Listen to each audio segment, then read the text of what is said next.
is doing, you can't trust it to run the business. At Palo Alto Networks, unified defense turns AI's complexity into enterprise confidence. Reliable AI is what makes enterprise scale possible. The future belongs to organizations that build trust into AI. Run shot last night, the difference late in the game. Up for a called strike one.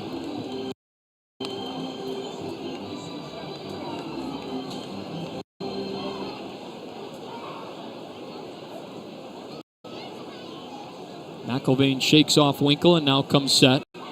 At his chest with a 1-1 count. 2 gone in the top of the first. And he comes home. Catches the outer half for a called strike 2. It's Brooks Pritchett calling the balls and strikes behind the dish. Theo Arndt, the third base umpire, with the New Hampshire native Alan Gorwitz up the first base side. McIlvaine ahead of Rosario, 1-2.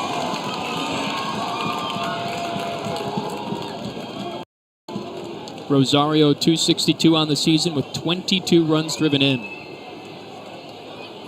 Ball and 2 strikes from McIlvaine. Runner goes for second. Poked foul. Garcia got a good jump down to second. But he'll turn and head back to first base and we'll do the 1-2 over again.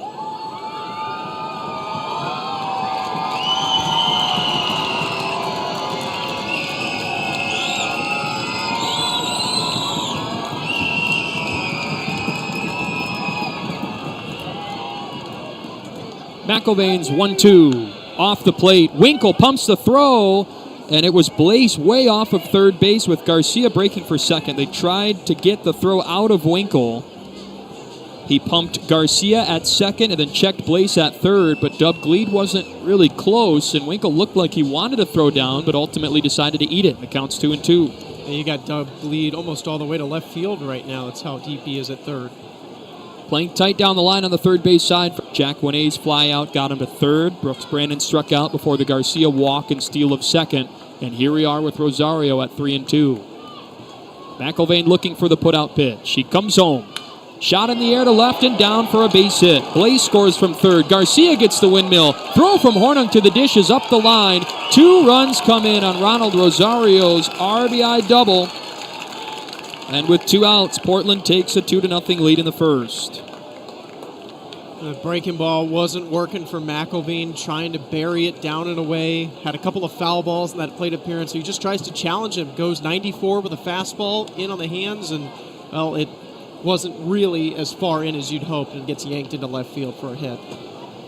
That's a heck of an at-bat by Ronald Rosario, who was sitting 1-2 for a while. Fouled a couple away with 2 strikes on his count, and then finally got a good pitch to go. Steppings comes home. Here he swings and lines one towards the left field corner, and Adamczewski to his right dives after this and makes the catch. Man, is he having a night in a series. And Rob's Genf here. You can own a piece of the minor league game. MILB Auctions lets you bid on game used and autographed bats, balls, jerseys, and more, with items added all season long. Want a piece of the minor league game? Visit MILBauctions.com.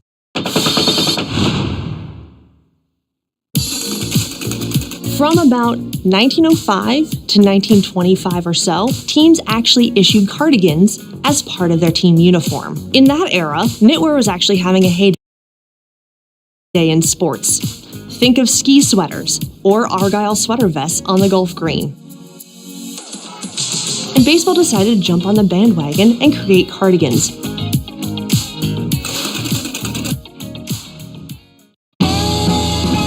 Gosh, we've gone to Sea Dogs games since we were kids. I've been coming to see the Sea Dogs for the last 30 years. Great experience. Everybody here is just bends over backwards to help people out and wish the world was like it is right here at the ballpark. We've always wanted to be more than just a baseball team. We want to be strong, active, contributing members of the community. And I think that effort is seen by the people and the fans, and they want to support that effort. Rosario steals third. Get another look on stream. I just think it creeps into Dub Gleed's head that this runner's coming here right to third base, and I got to figure out a way to catch this, but also stay out of his way, and it ultimately just bangs off his glove.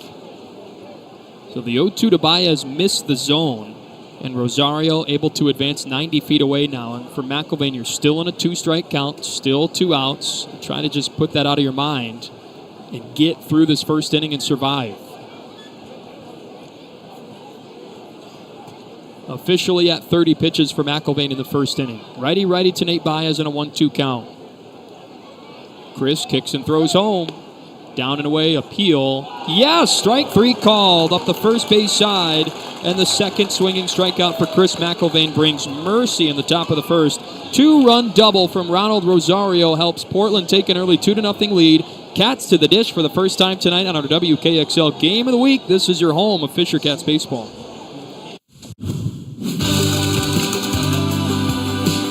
Each year now we have a contest for our patients that they can design the jersey that's worn by the players this evening. We do a jersey auction. The proceeds are raised to benefit Children's Hospital, and they have a chance to meet the players who wore the jerseys, get them autographed. We always talk about not playing for the name on the back, but when you feel like you're really playing for something and you're representing a community, it means a lot.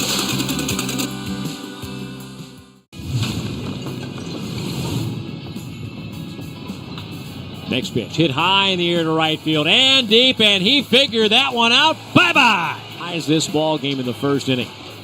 Here's a fly ball into left field. Boy, that ball is hit well. That ball is carrying, and that ball is gone. Back-to-back jacks for him today. High fly ball, left center field deep. Corona back at the warning track, at the wall. That's 3! And now Cooper Ingle joins that club. Giving up Josh Naylor, who's on an expiring deal. Oh, that was nasty. A sweeper and a sword on Brock Rodditt.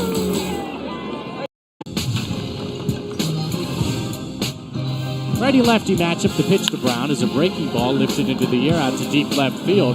Harbor back to the warning track, right up along the fence. He leaps and he makes the catch. Fisher Cats fans, this is Tyler Murray, the radio broadcaster for the New York Knicks after 6 great years with the Fisher Cats. New Hampshire's been home to the Fisher Cats since 2004. Now let's get you back for more Fisher Cats baseball.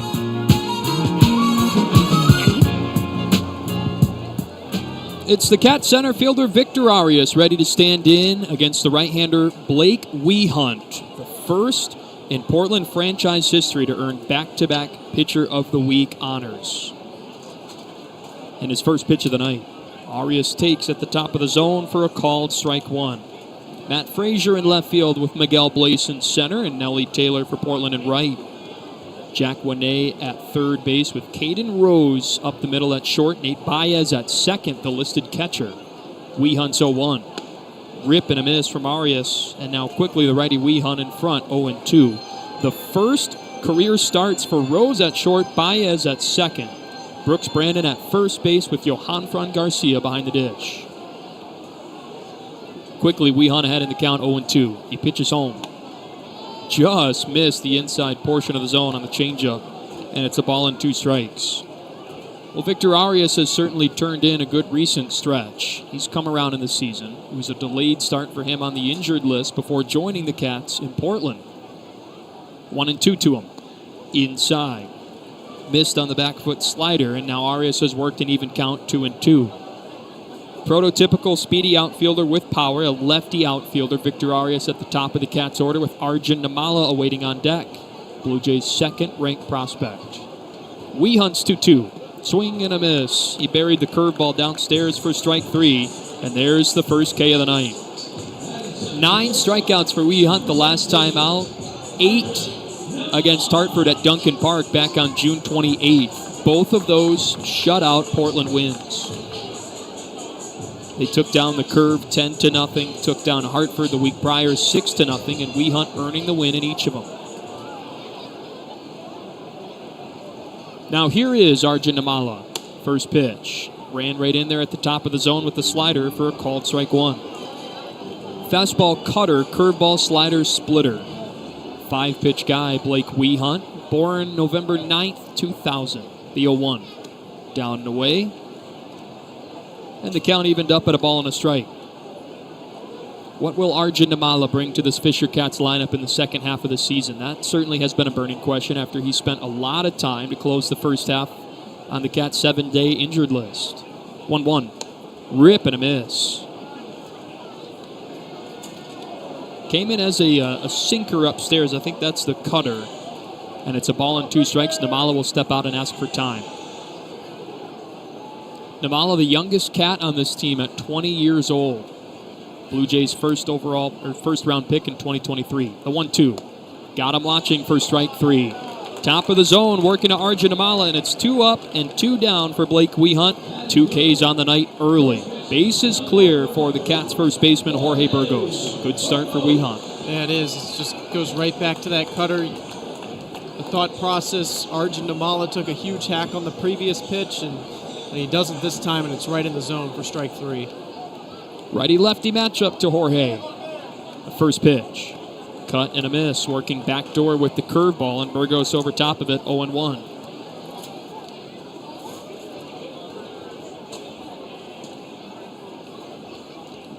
Wehunt shields his face with his glove, now winds home the 0-1. Looked like the curveball again that died down and inside, and the count evens up to Jorge at a ball and a strike. We've had a fan the last couple of nights. I've heard it a lot this week and throughout the season, but from the first base side that cheers out, hip, hip, Jorge. We'll see when we hear that tonight. He's got the bases clear and 2 gone in the home first. Cats trailing 2-0. Wehunt's 1-1. Burgos, a sword cut and miss. Nasty cutter upstairs, and it's 1-2.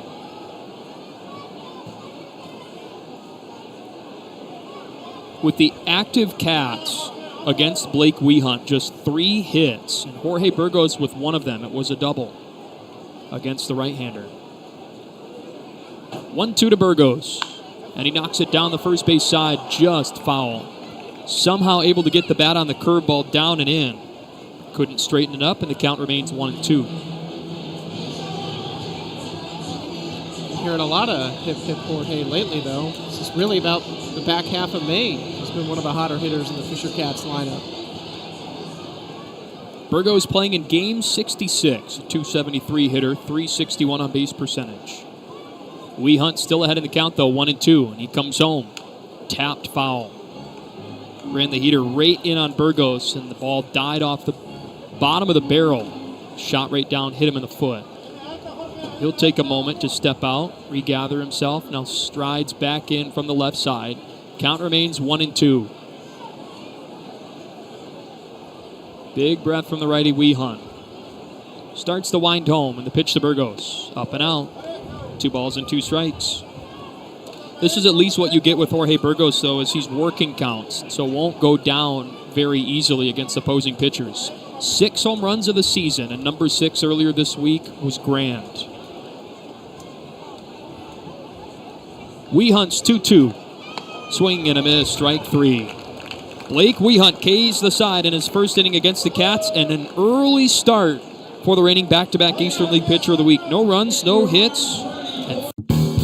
The first thing people realize is the history of Montgomery, and that history is real.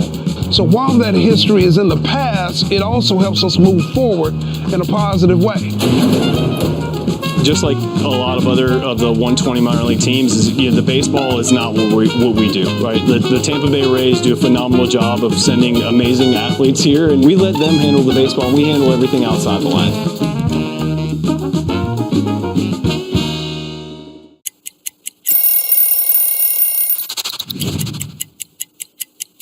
In Boston, every now and then, you'll do those throwback days where you bring out the big baggy jerseys, and the baggier, the better. When I broke into the league, everybody's wearing really baggy pants, and then as the years go along, I started wearing these skinny, mini, tight pants that looked like they were painted on. So by the time I was with Boston, I really wanted to wear the baggier, the better. We just wanted to be flying around in the outfield there, having a good time.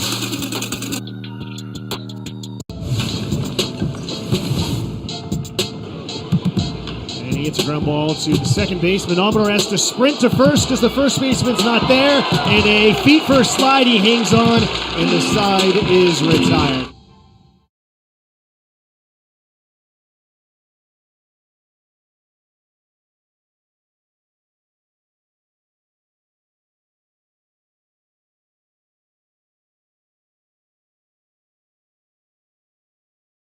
Download the Bally Sports Live app on your phone or connected device to start watching now.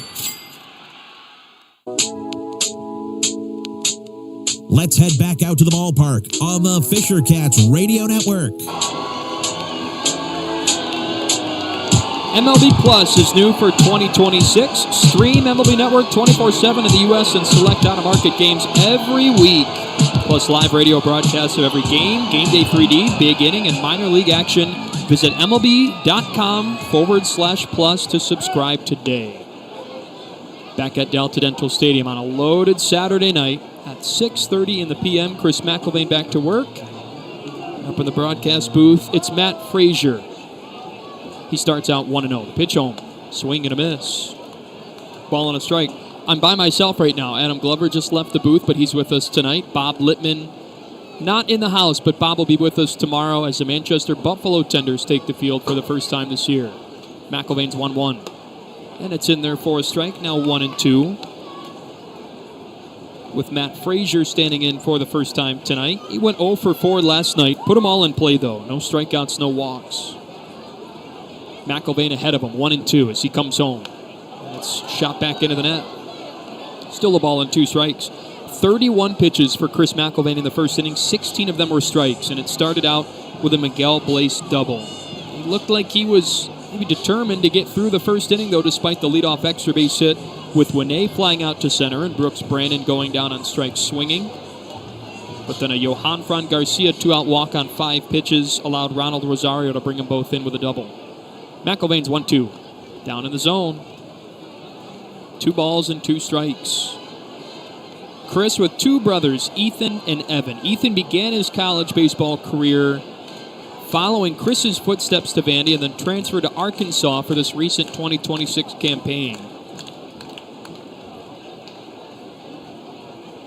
And Ethan, the perfect game top high school prospect out of Tennessee. 2-2 home.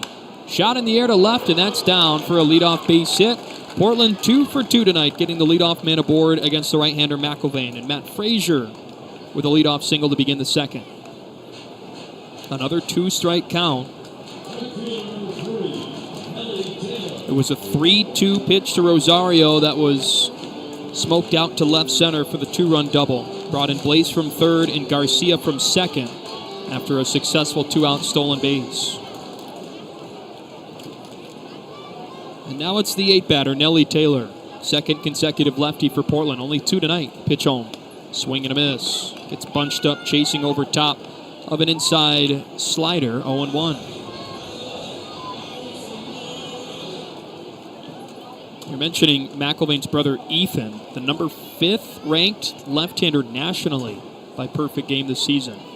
No balls and a strike to Taylor from McElvain. And misses inside. Ball and a strike. Big night tonight. Really today. It started earlier with the Major League Draft kicking off, essentially kicking off All-Star Week coverage.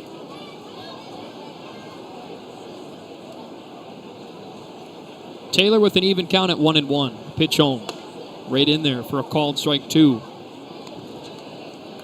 And it's the Toronto Blue Jays with the 39th pick in the second round. They had a 10-pick penalty on their first pick, originally 29th, supposed to be, for exceeding the second surcharge threshold of the competitive balance tax.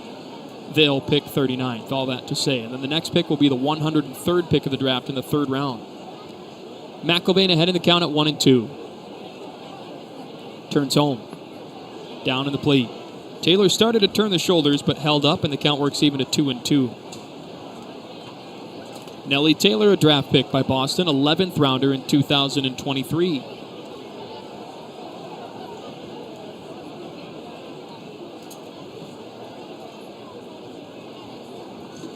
Another 2-strike count for McElvain. Nobody gone, top of the second. Portland leads it 2-0. Break-even toss home. Taylor cues it foul. A crazy spinner off the bottom of his barrel that goes the opposite way to the third base side grass, and the count holds at 2-2. McElvain with 2 strikeouts in the first inning as he got Brandon over top of strike 3 for the second out. And then it was a check swing attempt by Nate Baez that Alan Gorwitz on the first base side rung him up to end the 2-run first inning. McElvain set up at the chest, kicks the 2-2. Swing and a miss, got him on strikes for strike 3. Third strikeout of the night for Chris McElvain.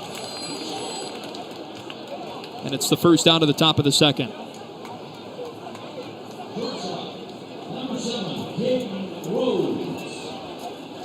So now here comes Caden Rose in the bottom of the order. Boston with the pick earlier. It was the 20th overall pick in the first round. They take Jake Schaffner. Runner goes on the first pitch, and Rose skies it in the air to shallow center. Arias sprinting in, still on the move. Long run for the shortstop, Namala, and he makes the catch in a very shallow spot in right center. Well out of his neighborhood, and he hauled it in. It's a big second out on the first pitch to Caden Rose. It looked like Arias for a while, but Namala said, I can get to this. And he's just almost booking it straight to center field, and he's like, oh, nope, got to go to the right. Makes the play.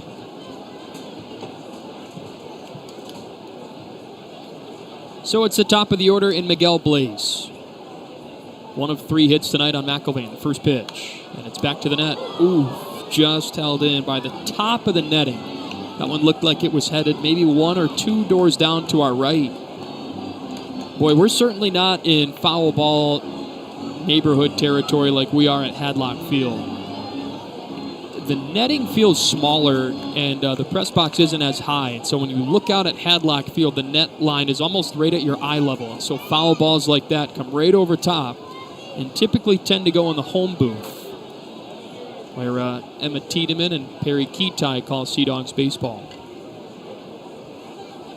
Emma with us tonight to our left. McIlvain kicks with the 0-1. Tapped into the glove of Winkle for strike 2.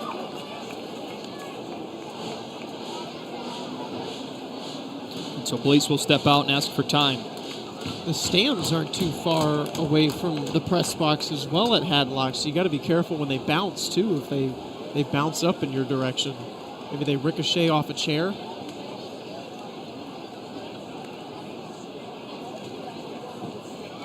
Pitch home off the plate. A ball and 2 strikes. So the Blue Jays, with that 39th overall pick, picked up Cole Carlin, left-handed pitcher out of Arizona State. 6'5", 230-pounder. 1-2. Tapped down and out of the glove of Winkle. So we'll do the 1-2 over again.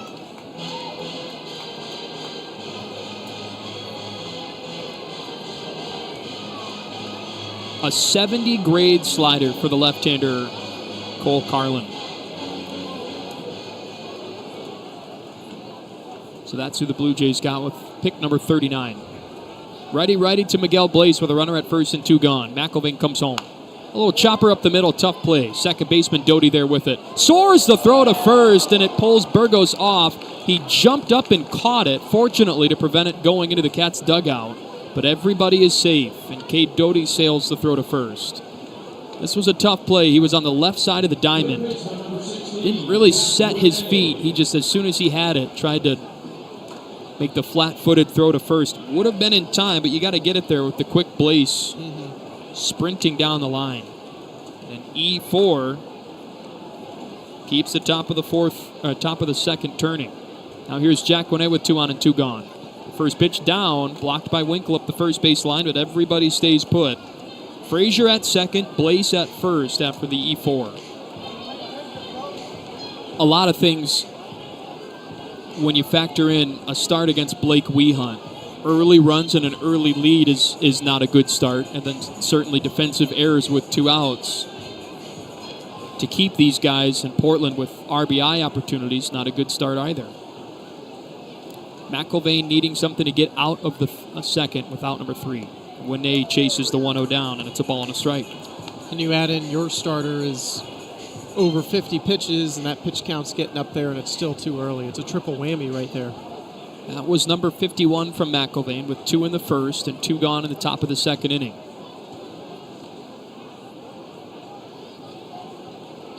The 1-1. Just missed at the top of the zone with the slider. Now Winet ahead in the count, 2-1. He barreled the first at bat. It was the 6th pitch to him back in the first inning out to dead center. Victor Arias turned around and just shy of the 395 indicator in center field, able to make the catch. But it was a long fly out, 2-1. Down in the zone, 3 balls and a strike. We saw Alex Amalfi warming in the first. He is now warming again in the second inning. Season high for McIlvain in pitches has been done twice, 84 pitches. The first against Reading on May 12th, and then in Somerset on May 26th, when he went 5 innings. Time called ahead of a 3-1 to Jack Winay. Second and first for Portland. They scored 2 in the first with 2 outs, and now have 2 aboard with 2 outs in the top of the second. 3-1. Smoked in the air out to right center. It's got Arias chasing towards the wall, feeling for the padding, curls, makes the catch on the track.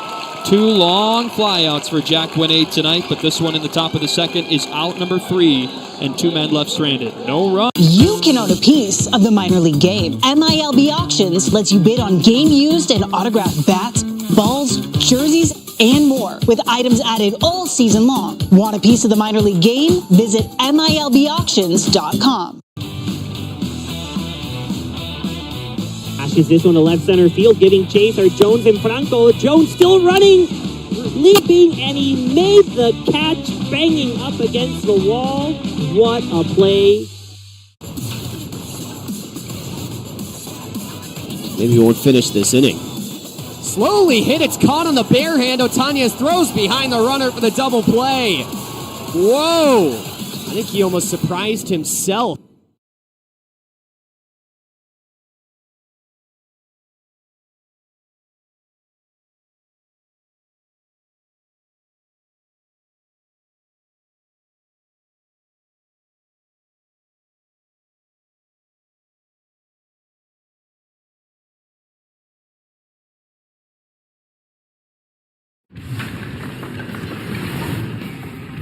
.364, 3 homers, 6 driven in there. He swings at the 0-2, fly ball into center, turns around, it is gone. His first time to left, he swings at the first pitch, and he cracks one, and that ball is gone. 1-2 to Garcia, breaking ball, swung on, hit high in the air to left. That baby sails out of here. 3 at-bats, 3 home runs. 5 for 5 game for Jostinson Garcia.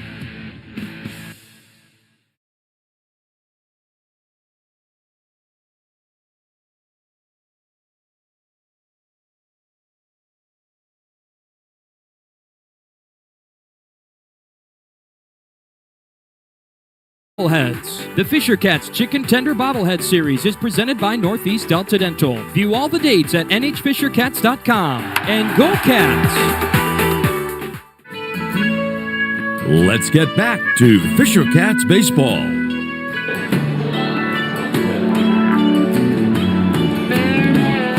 That's how the standings look to start the second half.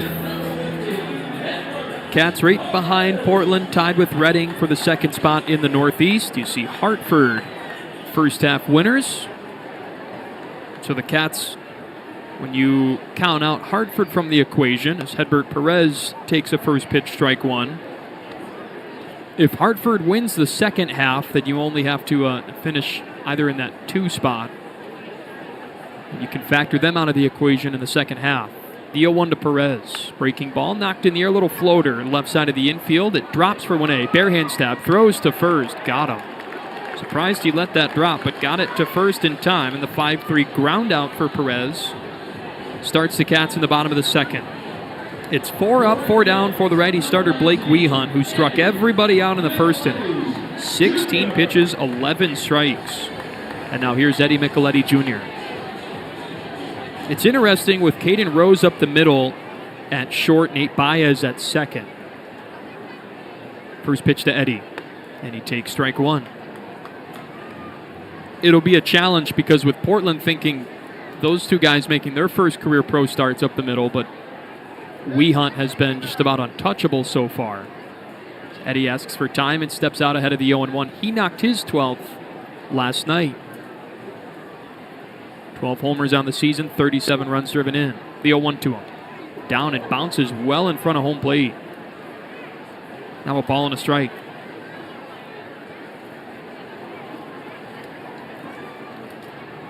Last time the Cats faced the right-hander Wehunt all the way back on May 7th. The 1-1. Micheletti Jr. slaps it up the middle and into center field for a base hit. First hit of the night for the Cats off the bat of Eddie Micheletti Jr. And that breaks the streak of 4 up, 4 down.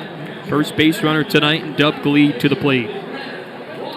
This is the cutter up in the zone, and credit to Eddie Micheletti Jr. paying attention to the way that Weehunt has been throwing the ball tonight. Sits on that pitch and drives it back up the middle.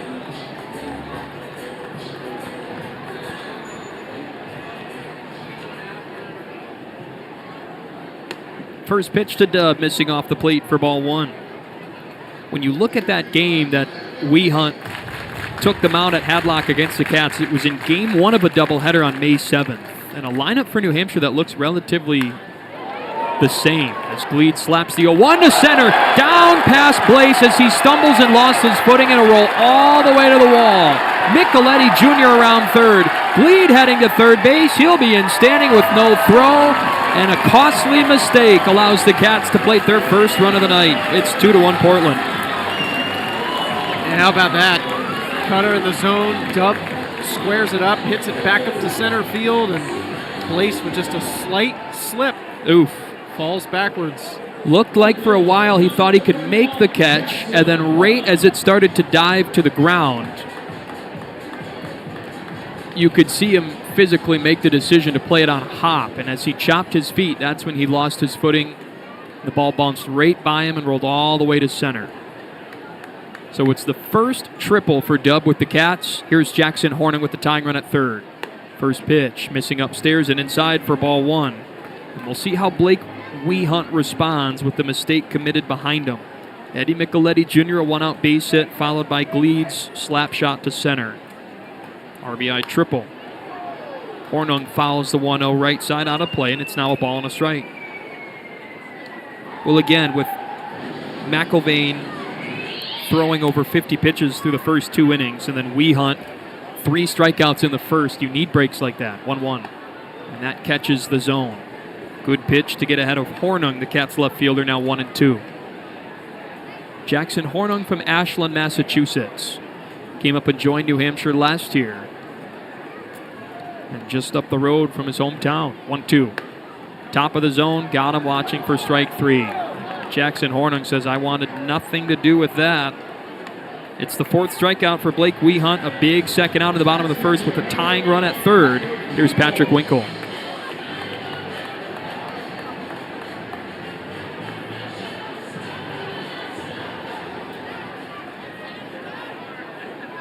Righty-lefty matchup as Weehunt peeks at Gleed at third in the first pitch. Slapped foul left field side into the top of the net, 0-1. We mentioned the second night in a row for Patrick Winkle behind the dish. A walk worked in the 6th inning and then a base hit with 2 outs in the 8th. Helped give the Cats at least a shot as they trailed at 7-5 late. The 0-1. Swing and a miss. Chasing down in the zone, and quickly Weehunt ahead of Winkle 0-2. New Hampshire had chances last night. It was 2 runs in the top of the 8th for Portland, but the Cats stranding runners in scoring position in the 4th. At third, Winkle was stranded at second in the 6th, and then 2 men left stranded in the 8th at second and first. Weehunt from the chest, kicks 0-2. Tried the outer corner but missed, and it's a ball and 2 strikes to the Orange, Connecticut native Patrick Winkle. Played his college ball with UConn.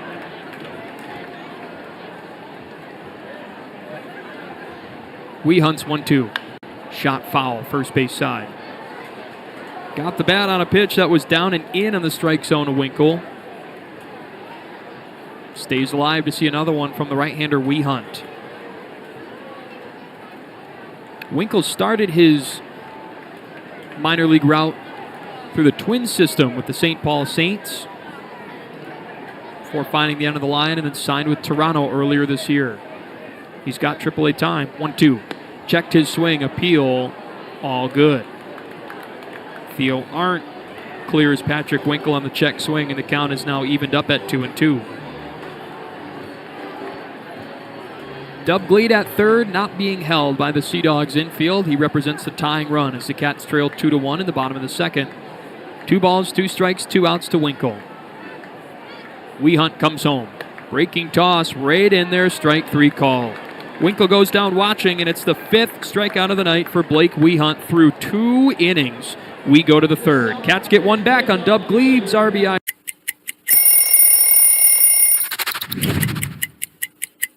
I remember the first series I had, the first home run I hit was a grand slam against Seattle, which was the team that I had played for the year before.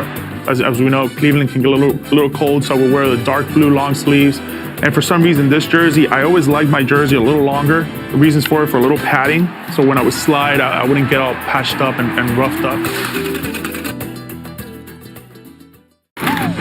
You could describe Tulsa as a big, small town or a small, big city. Tulsa is a very mixed city of arts and film and sports. I mean, it's a true melting pot of all kinds of things. Professional baseball in Tulsa, it's actually older than the state of Oklahoma. It's nice to play in front of, fans that you see on a daily basis.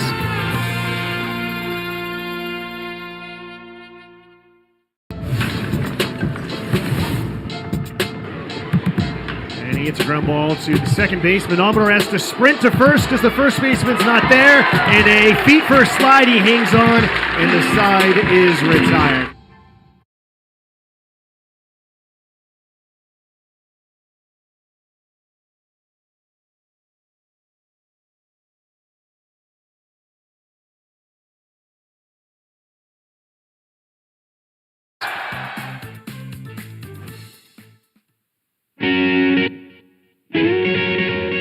Let's head back out to the ballpark on the Fisher Cats Radio Network.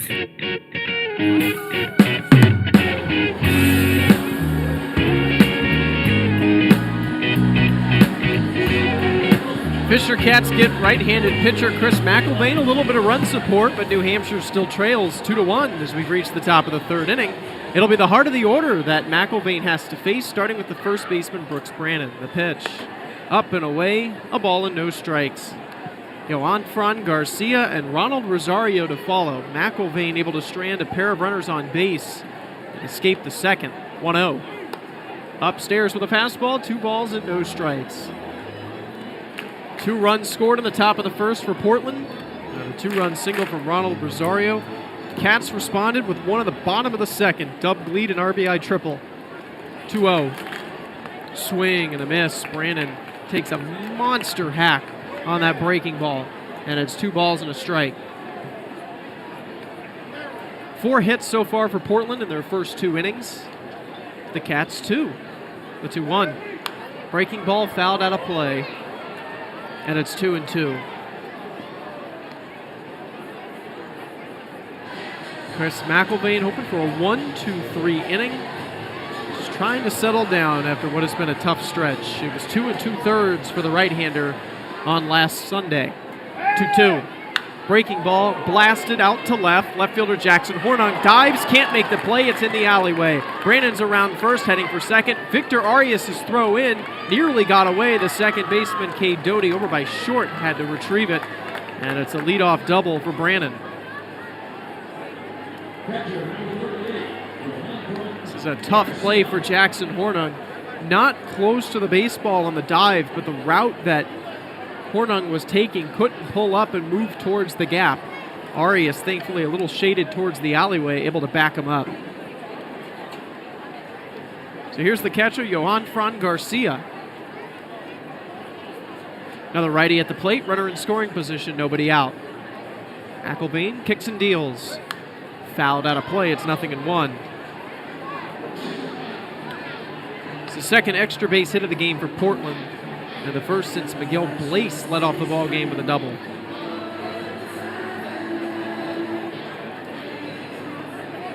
Five hits now for Portland. McElvain already in trouble. Ahead 0-1. Look to second, now comes home. Inside, and it got a piece of Garcia. Hit him on the hands. And McElvain plunks the Portland catcher. The first 2 will reach. No movement from Brannon at second base. Nobody over at first. And, ooh, yeah, right off the left hand. Garcia. So first and second, nobody out, top of the third. A 1-run lead for the Sea Dogs. It is the 3rd consecutive inning where Portland has at least put a pair of runners on. And here is Ronald Rosario, the designated hitter. McElvain's ready. Here's the first pitch. Popped in the air down the right field line. It's going to get out of play. No balls and a strike. McElvain had the same issue on Sunday in Reading. The Arphils were able to put at least 2 base runners on in every inning. McElvain escaped his first inning after giving up a pair of base hits. Got Alex Pinellas, a former Portland Sea Dog, to fly out. 0-1. Here it comes. Swinging a slow tapper up the third base line. Dub Gleed charging in. Bare hands, makes no throw to first. Everybody's safe. Brandon to third, Garcia to second. It's a swinging bunt single, essentially, for Rosario. He's 2 for 2. And here comes the second baseman, Nate Baez. Just another bad break. It's a pitch that's down and outside in the zone that Rosario kind of chases after, and it skips right off the top of home plate and essentially dies in the grass on the left side of the infield. Exit velocity of 55 miles an hour. Dub Gleed was playing well back behind the third base bag. He didn't have a chance. Bases full. Nobody out. Baez went down swinging to end the first, his second plate appearance now. Here's the pitch. Popped up. First base side, now in foul territory. Jorge Burgos near the dugout rail. Reaches in, can't make the catch. No balls and a strike. Burgos right in front of our first base camera. Surprised he didn't dive into the thing. He had a close one the other day that he was able to make the grab on, but it was Burgos in, I believe, the second game of the season at home against Binghamton, who jumped into the visiting bullpen. Take another look. This ball landing. Looks like it hit the railing, it did actually. Hit the rail, yeah. So 0-1 on Baez. Base is full. Here's the pitch. Breaking ball called strike on the outer half of the plate. To the righty swinging second baseman. It's 0-2.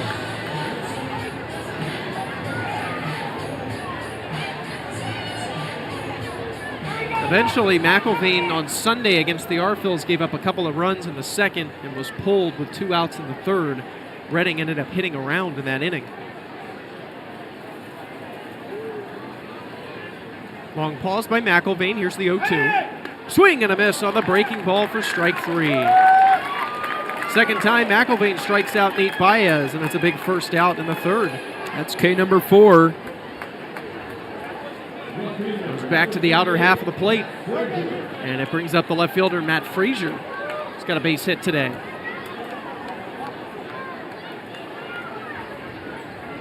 So now the infield backs up a little bit. They weren't in, but Arjun Namala, the shortstop, shaded towards the second base bag.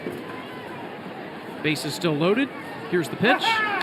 Swinging a tapper foul. Rolling towards the Fisher Cats dugout. First base side, 0-1. It's Brandon over at third. Garcia at second. Rosario at first. Double hit by pitch and a single.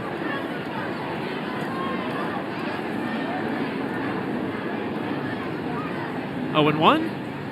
McElvain kicks and fires. Breaking ball misses up and away. And the count is 1-1. Approaching 70 pitches. So this third, you could assume, could be the end of the line for McElvain, but still an opportunity to put up 2 zeros in the second and the third and keep this a 1-run game, but it's not going to be easy.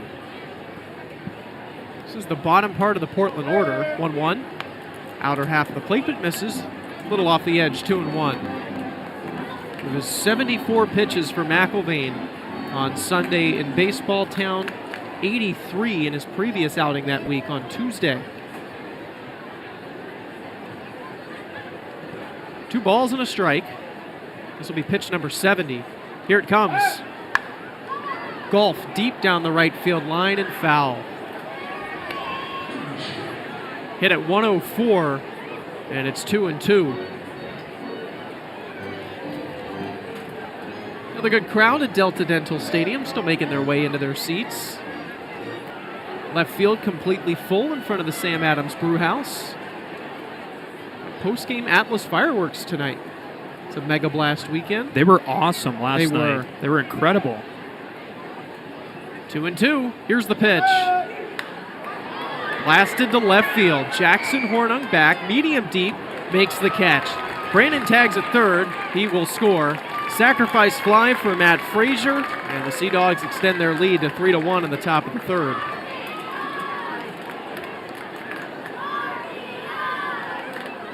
So Frazier adds an RBI to the base hit he had earlier. No advancement from Garcia or Rosario, who both reside at second and first. And Nellie Taylor, the right fielder, will bat. As McIlvaine looks to limit the damage. He's allowed 6 hits and now steps off and wants a new baseball. We had Alex Amalfi, the Fisher Cats reliever, up and throwing earlier in the ball game in the second, or actually rather back in the first. No movement in the bullpen just yet. Righty on the mound, lefty at the plate. Here's the first pitch. And a called strike on the fastball, 0-1. Cats will have 9, 1, and 2 in the lineup in the bottom of the third. They trail by 2.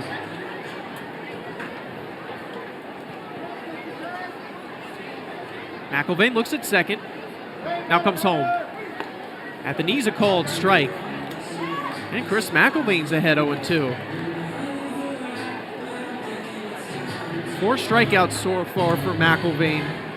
It's as many as he had in his 2 outings in Reading, if you combined both nights. Looking for number 5. 0-2 on Taylor. Here's the pitch. Fastball, a little up in the zone. It's a ball and 2 strikes. Not a bad pitch from McIlvaine. Taylor doesn't bite. Taylor was one of the strikeout victims earlier in the game. Happened back in the second. McIlvaine still ahead 1-2. Here's his offering. Out to right center field. It's hit well. Victor Arias, though, the center fielder on the run, makes the grab, and the inning is over. So McIlvaine is able to limit the damage. He gives up a run on a couple of hits. No errors in the inning. 2 runners left. I'm Jonathan Mayo, and for more than 20 years, I've traced the path of baseball's rising stars, navigating the back roads of the national pastime and basking in the glow of small-town America's spirit, where the team is woven into the fabric of everyday life, where it's more than just a game.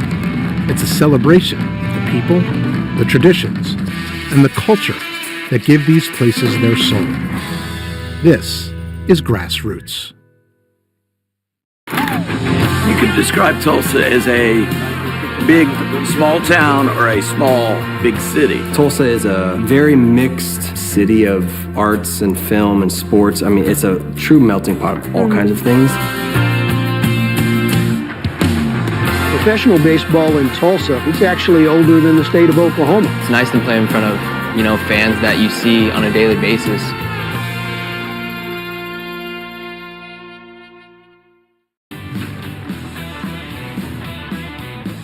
The 1-0. Anderson blasts it deep left field. It's a walk-off grand salami for Jose Anderson, and the Warbirds win it 11-7.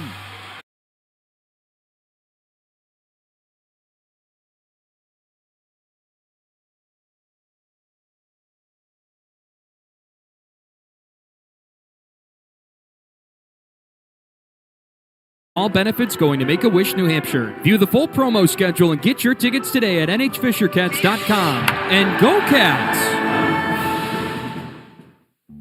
Hey Fisher Cats fans, it's Eli Fishman, voice of the Dunedin Blue Jays. You're listening to Fisher Cats Baseball. Home half of the third inning, it's 3-1. The Cats trail against the Portland Sea Dogs. And Blake Wehunt is back out on the mound for Portland against Cade Doty, Cats leadoff hitter.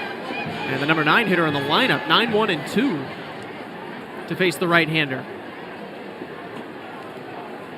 Here's the first pitch to Doty. Shows bunt, pulls it back, and it misses outside for a ball. Couple of hits in the second inning for the Cats, one being an RBI triple from Dub Gleed. Doty getting the start at second base today with Namala in the lineup and in the field. The 1-0. Breaking ball bends in for a strike. It's 1-1. Blake Wehunt from Athens, Georgia, up in the northeast corner of the state, right up near South Carolina. The 1-1. slow ground ball to short. Caden Rose, his first opportunity, charges in and fires to first base in time for the out. It's the first time the Portland shortstop Rose has ever had to field a ground ball at the professional level at short. 1 for 1 so far for him. It brings up Victor Arias, the center fielder, top of the order. Wee Hunt was a 9th-round pick in 23 by Boston. At one point in time was a top 30 prospect. The pitch, swing and a miss, and it's 0-1. Awesome nickname for the right-hander as well, the Chicken Farmer, which was first publicized by the Greenville Drive on social media. The 0-1 bounces in the dirt, a ball and a strike. Greenville, a Class A affiliate of the High A affiliate of the Boston Red Sox. And it caught on throughout the organization that Wee Hunt grew up on a farm. 1-1 to Arias. Slow tapper foul up the first base line.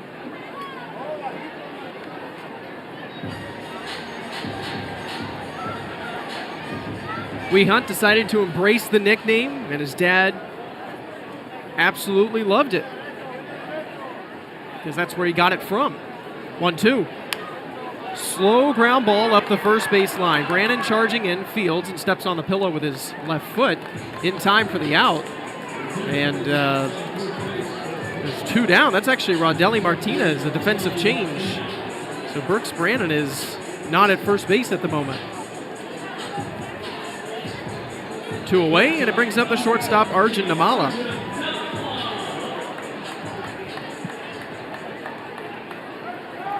Blake's dad, Keith, here's the pitch. Namala pops it in the air, down the right field line, foul territory. It's going to get out of play. It's 0-1. Maintains 2 100,000 square foot chicken houses on about 70 acres of land. It's a tough job. It starts, the sun rises, feeding the chickens, making sure they lay quality eggs. Taken by truck a couple of times a week. However, his dad, Keith, actually didn't grow up on a farm. Here comes the 0-1 to Namala. Swing and a miss on the breaking ball, and it's 0-2. He didn't really have any experience at all before starting Wee Hunt Farms from scratch. He changed his career. He was diagnosed with type 1 diabetes. Needed to maintain his blood sugar, so he had to change careers. He opted to start a farm. Here's the 0-2. Swing and a miss on the breaking ball for strike 3. It's a 1-2-3, bottom of the 3rd inning for the Chicken Farmer. Blake Wee Hunt adds another strikeout, and that's 5 in a row sat down. We will go to the 4th. It is 3-1, Portland over New Hampshire on our WKX. So we got a little throwback uni on, gray socks, you feel me? So it's like we're going back in time. So I feel the presence of Jackie Robinson, you know what I'm saying? All those great guys. So yeah, we're going to play like them too. Just love kind of having this logo here, Triple B's. You know, those guys went through a lot more than I probably can ever imagine. And, you know, it's a fight that they had to put up just so I can get here. And so getting the chance to even wear the jersey and get on the field and play is something huge.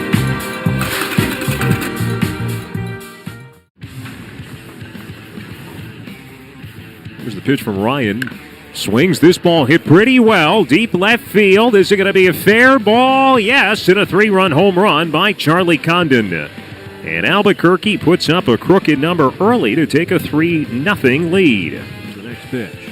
Swings, and this is crushed again. Long gone again for Condon. Home runs, driving in 5.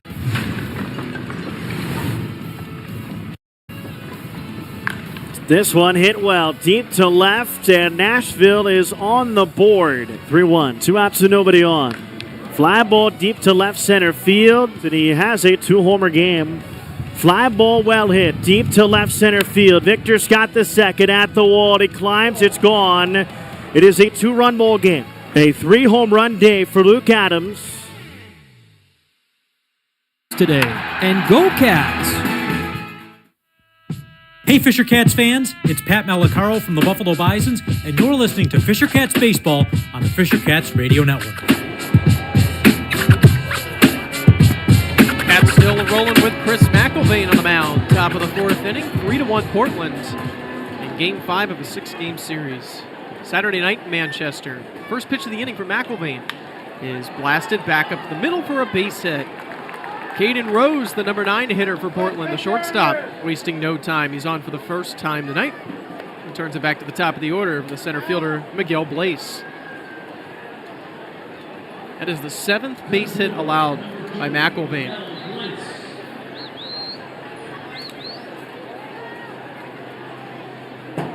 McElvain not unknown for putting runners on base. It happens when you're not a big strikeout guy, when you pitch to contact. Here's the pitch. Fastball runs in for a strike, 0-1. It's just as of late, hitters have been able to adjust, fight off some pitches, and put together some quality at-bats off of him to where these leadoff base runners and the occasional walks are coming back to bite him. The 0-1. Back to the fastball, too far outside. It's 1-1. I mentioned the 7 hits for Portland. They are out hitting the Cats right now, 7-2. However, only a 2-run lead right now. The Sea Dogs. Big hole in the right side of the infield. Here comes the 1-1. Sharp ground ball to third, underneath of the glove of Dub Gleed into left. It's another base hit.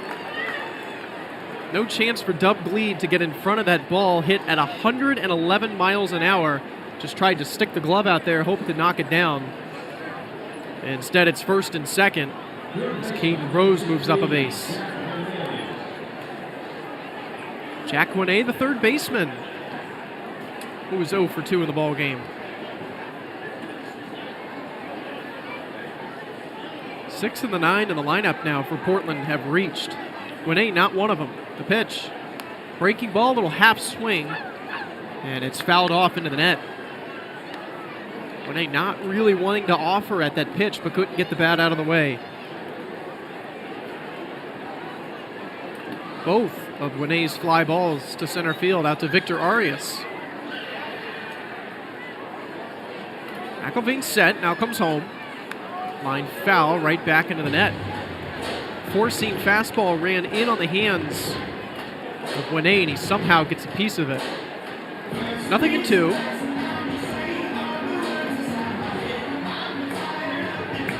Portland and New Hampshire have both won a pair of games this week.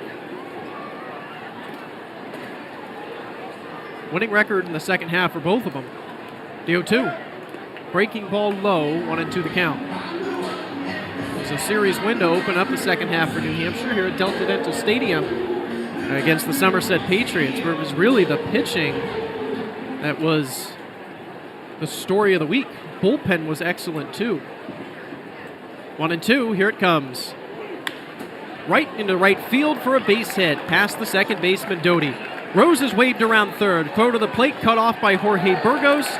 Rose in head first with a slide. RBI single for Jack Winay, and it's 4-1 Portland. Blaze also moving over to third. 3 consecutive base hits for the Sea Dogs. And we see Alex Amalfi, the right-hander, starting to throw in the bullpen again. 9 hits off of McElvain, and here is Rodelli Martinez.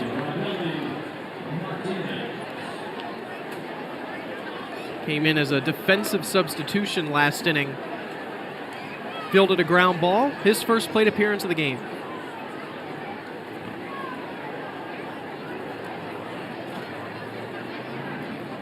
Swings from the left side, the pitch, and it's fouled off. 0-1. Santa Clara, Cuba. He's a Rule 5 pick back in 2025. Standing at 5'11", 180, 23 years old. Got a chance to keep the line moving. 0-1. The pitch.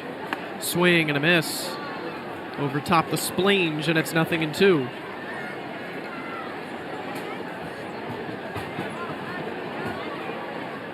McIlvain searching for that first out. The first 3 reached in the 3rd inning as well. He was able to get his first out with a strikeout swinging. Trying to do it here against Martinez. 0-2. McIlvain kicks and fires. Popped in the air. Shallow left field. The shortstop Arjun Namala out. Makes the catch. Blaze fakes the tag at third. Throw comes into the third baseman, Dub Gleed. Martinez is out. There's the first out of the inning. Jackson Hornung was medium deep in left field. Not really close to the fly ball. And now Yohan Fran Garcia. He doesn't have a base hit tonight. He doesn't even have an official at bat. A walk and a hit by pitch. 4-1 Portland with 1 away and runners at the corners at the top of the 4th. The offering. Swing and a miss. On the breaking ball, it's 0-1. McIlvain can at least give you 4 here before turning it over to Alex Amalfi. New Hampshire with a bit of a thin bullpen, it was announced earlier today. First the 0-1. In the dirt, 1-1. It's Sam Gardner, was promoted to AAA Buffalo. So his pretty wild journey continues. He's had a couple of stints in indie ball, played in Australia for a little bit. And we'll get his first taste of AAA action soon. The 1-1. Swinging a foul tip, held on to for strike 2. Again, another splange from Chris McIlvain. His heavy fastball earlier on in this inning. Trying to get something on the ground. Time is called. McIlvain at first didn't realize it, now steps off. It's Blaze over at third. Jack Winay at first.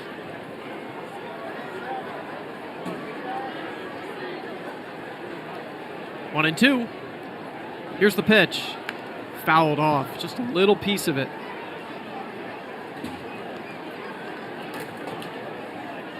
This is what makes Portland so tough. They get to 2 strikes, and they battle at the plate. And McIlvain's pitch count now at 90.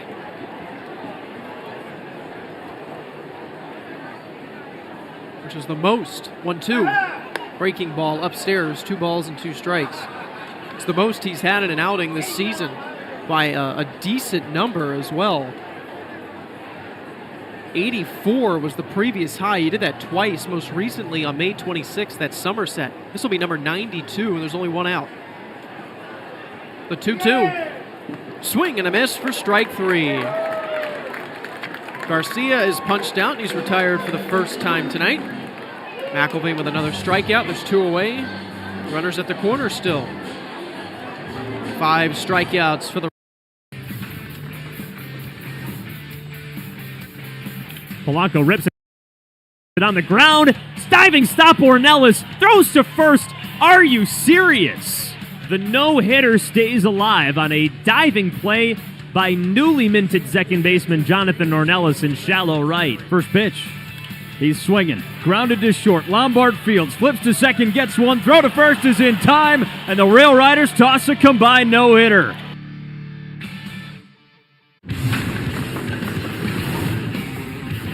This one bolted deep down the left field line, and that bolt is gone. He's the league leader in home runs. He won't get there because it's gone. 2 home run game for Joshua Baez. Deep down the left field line, it's a 3 home run ball game. Admire the shot. It's a 4 homer game for Joshua Baez.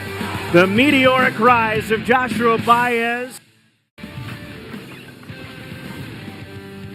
Payoff. Popped up, right field side, shallow, Poole sprinting in, going out, Santana makes the grab! My goodness!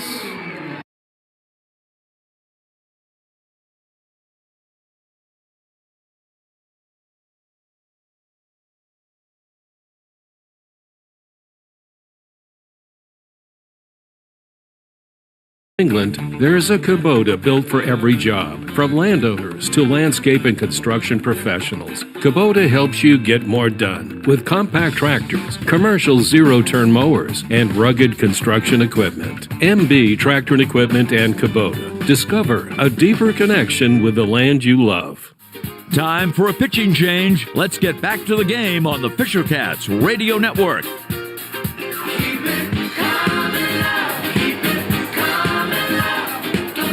New pitcher for the Cats in the top of the fourth. It is the right-hander Alex Amalfi in a big spot with runners at the corners. 2 away, the pitch. Swing and a miss, Ronald Rosario. The first man he faces chases that breaking ball up in the zone. 0-1. So the day is done for Chris McElvain, though the runners on the corners right now are his responsibility.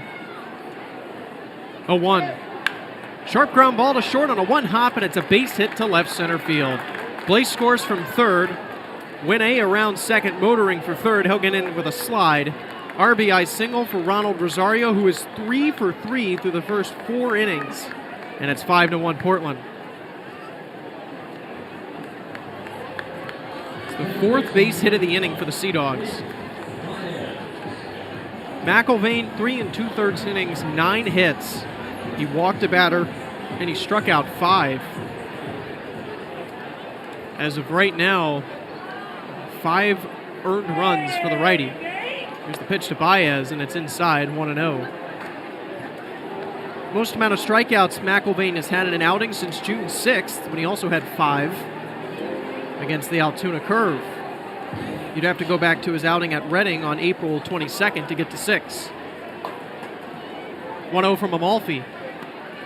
I called strike. That's 1-1. Fastball, slider, curveball, and splitter. The arsenal for Alex Amalfi. He's on for the 16th time this year, and the 11th out of the bullpen. 1-1. Fastball, called strike at the knees, and it's 1-2 on the second baseman, Nate Baez. A couple of runs in the top of the 4th. The record is 3-6, and ERA over 6. 53 1/3 innings. Opponents hitting .238 off of Alex Amalfi. Pretty much has served as a piggyback all year. 1-2 in the dirt. 2 balls and 2 strikes. He's had his fair share of starts, 5 of them this year. And between 2025 and this season, 2026, Amalfi has started 16 contests, and this is his 50th appearance as a member of the Fisher Cats. 2-2 on Baez. Here's the pitch. Swing and a miss for strike 3. So Amalfi is able to get the final out of the inning, but a couple of runs come in to score on 4 hits. No errors, 2 runners left stranded, and the Cats trail 5-1, being out hit 10-2. Going to make up some ground as we head.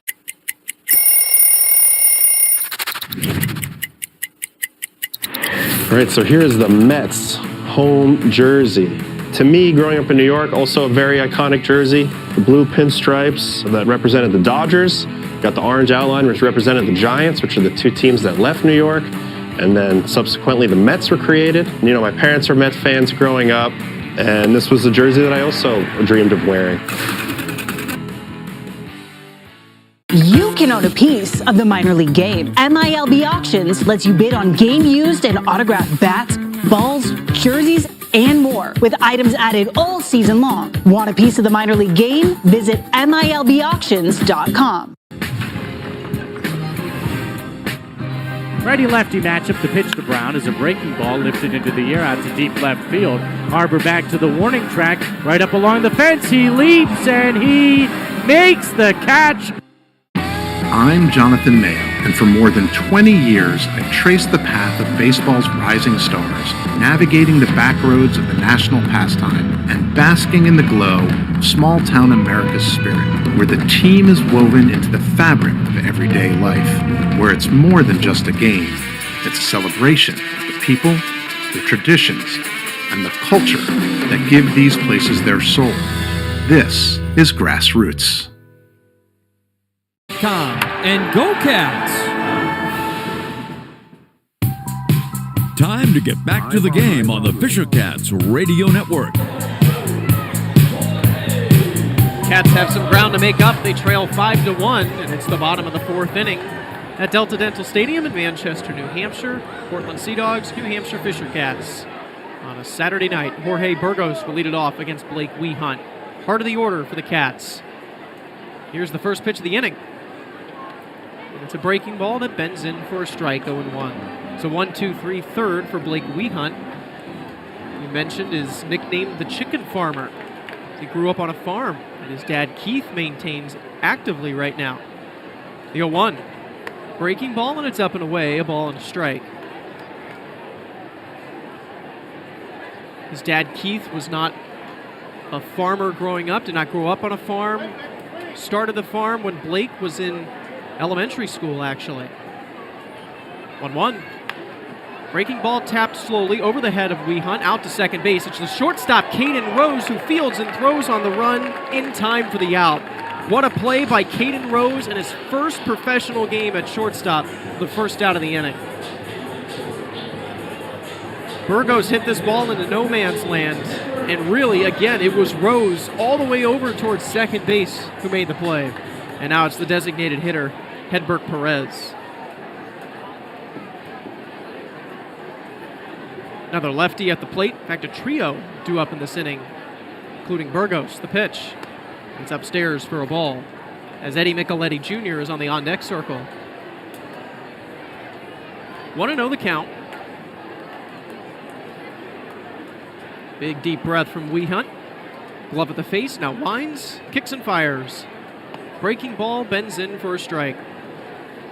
So again, elementary school, that's when Keith Wehunt built the farm, and that's when Blake began to start to help with the various chores, feeding the chickens, cutting the weeds, picking up the eggs. 1-1. Line shot to short, underneath the glove of Caden Rose, and out to center field for a base hit.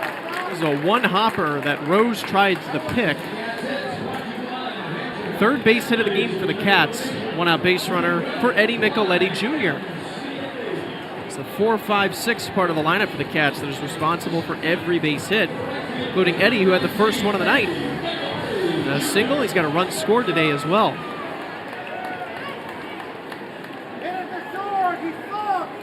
Here's the pitch. Jam shot grounder back up the middle to the shortstop, Caden Rose, who fields and throws to first base in time. The second baseman, Nate Baez, dove in front of him, tried to knock that ball down, and it ended up working out for Portland that it wasn't, because Rose was there to make another good play. Perez advances to second base. And it's Dub Bleed, who had the RBI triple. It's responsible for bringing in the only run for the Fisher Cats right now. Righty-righty matchup with 2 away, and the Cats trailing by 4 in the bottom of the 4th. The pitch. Fastball in for a strike. Blake does not live at home, of course, during baseball season, always on the road with the team to help out with the farm anymore, but he took the example set by his father, and he's using it as the 0-1 misses outside, a ball and a strike throughout his career. Learned lessons about responsibility and discipline. Hard work can pay off. And he etched Chicken Farmer in the side of his glove to remind him of where he came from. 1-1. Breaking ball bends in for a strike, and it's 1-2. Of course, because his dad Keith is working on the farm, he doesn't get to go to too many of Blake's starts. When he was pitching in Greenville, it was only about 60 miles away from the farm, but tunes in every start on MLB.TV. The 1-2. Breaking ball, and it's low and away. 2 balls and 2 strikes. Again, it was Greenville who kind of came up with this nickname for him and just ran with it, started making merchandise, and his teammates, including some big leaguers like Connolly Early, Peyton Tolley, started wearing his merchandise. The 2-2. Breaking ball, and it's low and away. 3 balls and 2 strikes.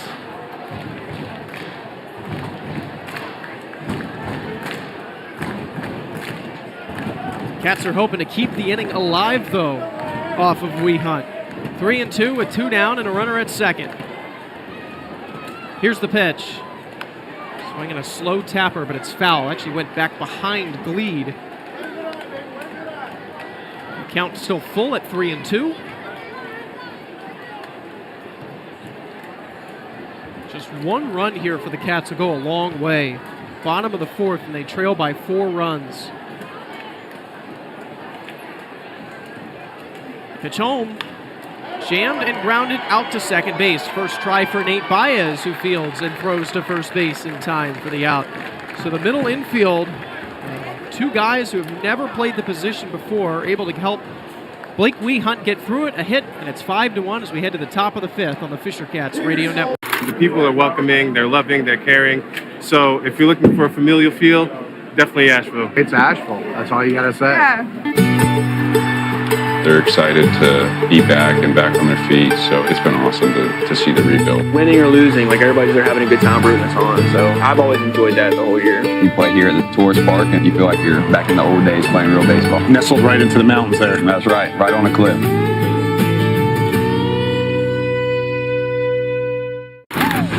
You could describe Tulsa as a big, small town or a small, big city. Tulsa is a very mixed city of arts and film and sports. I mean, it's a true melting pot of all kinds of things. Professional baseball in Tulsa, it's actually older than the state of Oklahoma. It's nice to play in front of, fans that you see on a daily basis.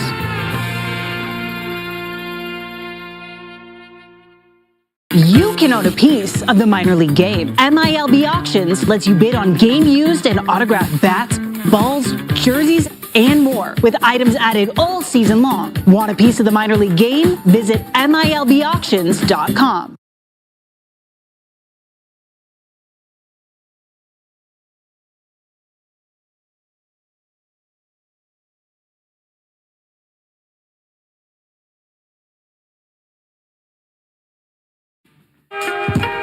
Time to get back to the game on the Fisher Cats Radio Network.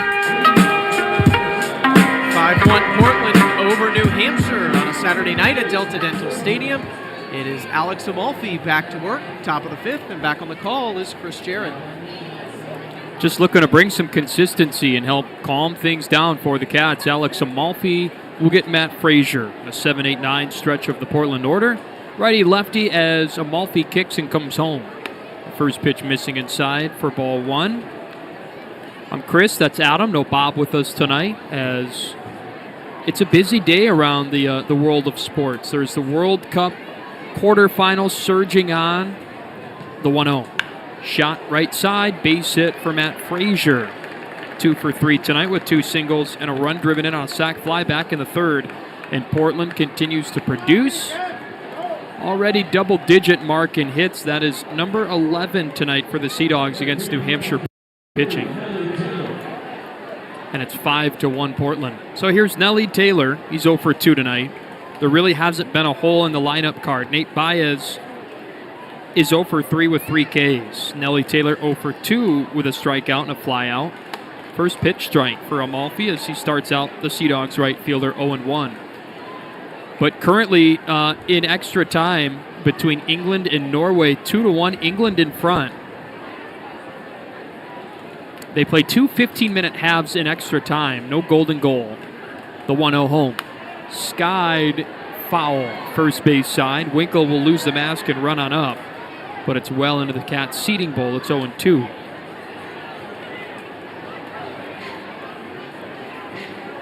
Amalfi came in for 2 batters in the top of the 4th. He gave up the 2-out RBI single to Ronald Rosario. The 3rd hit of the night for the Sea Dogs designated hitter. A 2-run double in the 1st, a base hit in the 3rd, and an RBI hit in the 4th. All 3 of Rosario's runs driven in have come with 2 outs. Brooks Pritchett resets the pitch clock.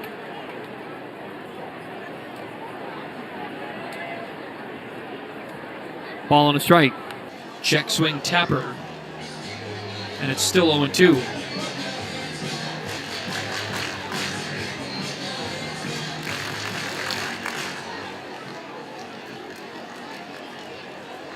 Nelly Taylor, the 8 batter, with Caden Rose awaiting on deck. He's made some nice plays tonight at short. Pitch home is upstairs outside. A ball and 2 strikes to the right fielder, Taylor.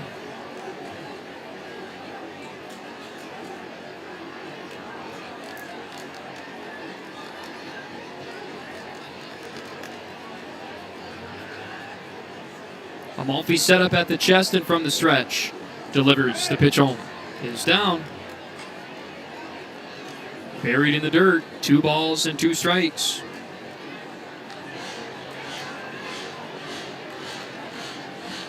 Need some help from Amalfi to keep the door closed on Portland as they've scored runs in 3 of their 4 half innings tonight. 2 in the first, 1 in the third, 2 in the fourth, and they're already threatening here in the 5th. 5-1 advantage. The 2-2. Smoked in the air to center. Long run back for Arias. Approaching the wall, stops, makes the catch. Long battle with Nelly Taylor, settled down with the fly out, and there is the first out at the top of the 5th. Frazier retreats the first. 1 away. Fisher Cats Baseball presented in part by W.D. Matthews, the New Hampshire source for your company's industrial forklift and aerial lift equipment needs. W.D. Matthews lifting area business since 1955, so when your company needs a lift, visit WDMatthews.com. Shortstop Caden Rose, 1 for 2. Amalfi deals. It just falls high of the zone for ball 1 on the breaking toss. Never came back down far enough. Everyone in action in the Eastern League tonight. In the Northeast Division, Hartford hosting Binghamton. Low-scoring game at Duncan Park. It's 1-1. Bottom 6. 1-0. Amalfi fastball sticks the zone, and it's a ball and a strike. Other teams in the Northeast, Reading and Somerset, and it's the Patriots at home in front of the Arphils 2-1, going to the bottom of the 2nd. Reading scored at the top of the 1st. 1-1. Yanked off the plate, 2 balls and a strike. And Somerset scored 2 in the home half. Patriots lead it 2-1. Going to be interesting to see who emerges in the second half as we push through the month of July. And it certainly feels like Portland is one of those top contenders. The 2-1. Swing and a miss. 2 balls and 2 strikes. Of course, in first place in the Northeast, a game in front of the pack of Reading and New Hampshire tied for second. But still early. We played about 15 games in the second half since the calendar turned. 2-2. Down and by Winkle to the backstop. Frazier an easy advance to second on the wild pitch. And the count to Rose is full at 3-2.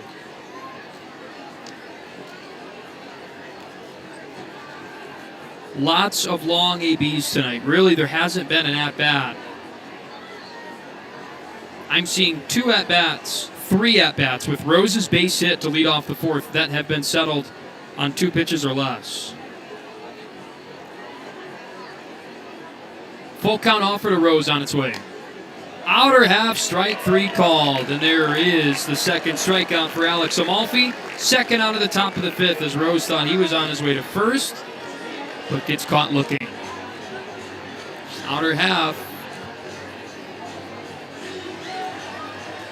Top of the order with 2 away and an RBI chance for the center fielder Miguel Blaze. He has not been sat down tonight.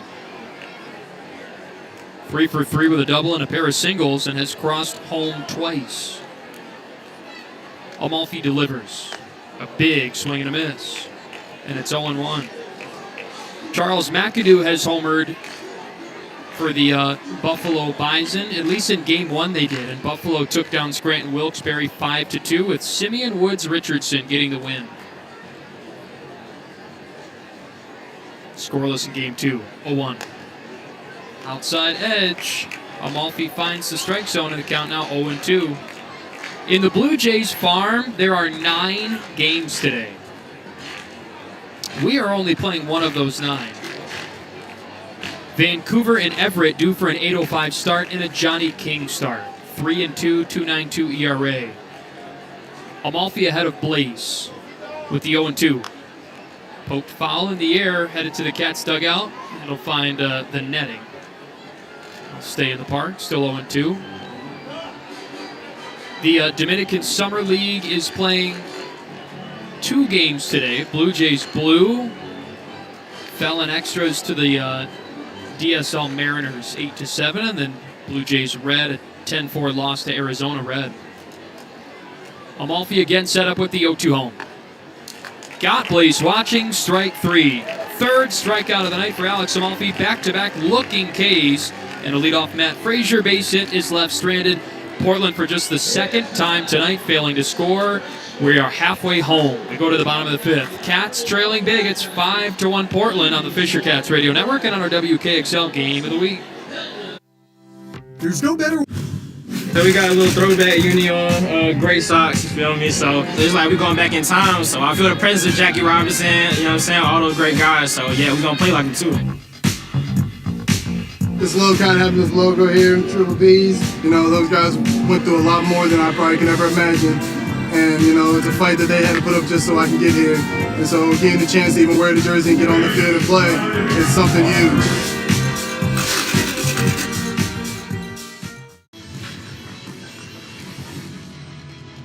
The 2-0. Ground ball hit to third, fielded by Toro. Steps on third for one, throws to second for two. Newman's really to first. It's in time! A triple play ends the top of the fourth!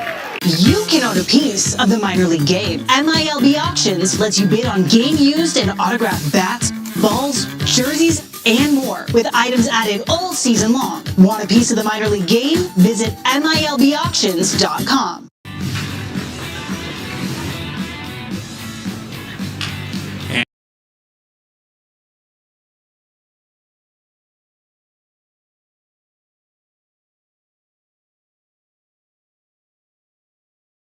Yes, sir! Laps 5 with Ronnie Hernandez.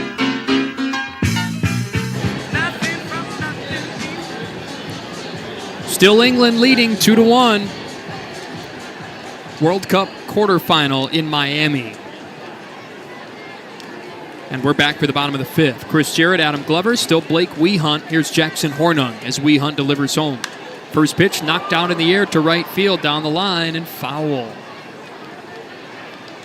Stayed in the yard, but Jackson Hornung gave one a good ride the opposite way as he starts out 0-1. Just one base runner for the Fisher Cats in the last 2 innings offensively, and just 3 on the night.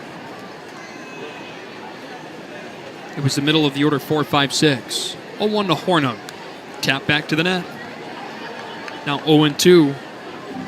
Eddie Micheletti Jr., a ground ball up the middle, and then Dub Gleed with what feels like the only ball that's been hit in the air tonight.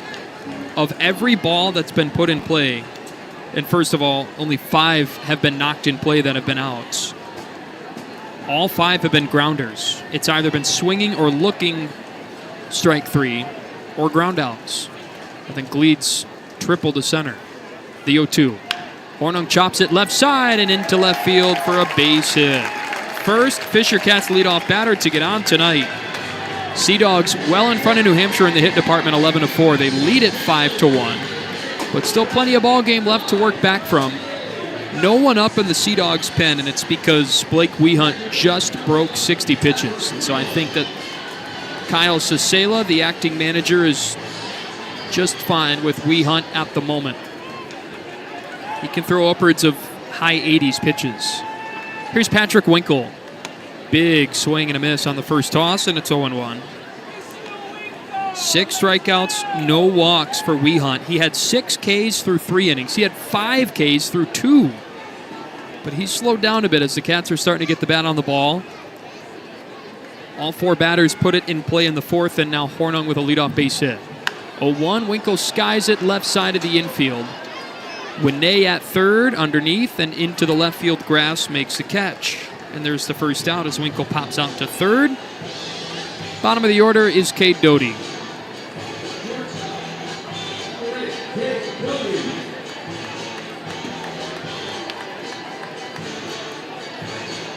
LSU Tiger.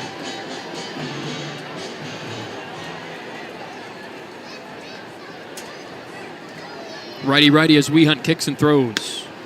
Down and away, missed the zone, ball 1. Cade coming into tonight just 2 at-bats against Blake Wehunt. As we mentioned earlier, only 3 hits for the Fisher Cats against Wehunt in the career. It's the 1-0's ripped at and missed inside, 1-1. Not a lot.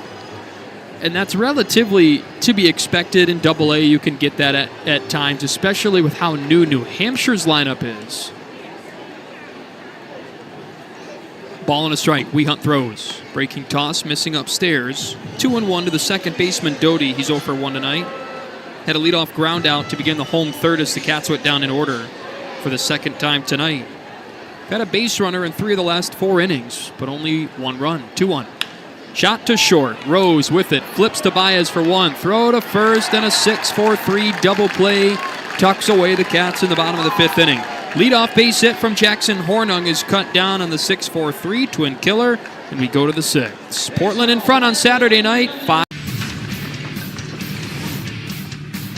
Rocketed deep to left. Mercedes into the gap. He reaches out. It's off his glove, and it's caught by Brandon Winokur. Mercedes with an alley-oop to his center fielder. You could describe Tulsa as a big, small town or a small, big city. Tulsa is a very mixed city of arts and film and sports. I mean, it's a true melting pot of all kinds of things.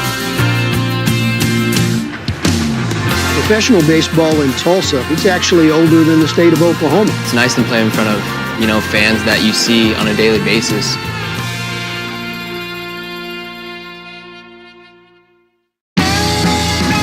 Gosh, we've gone to Sea Dogs games since we were kids.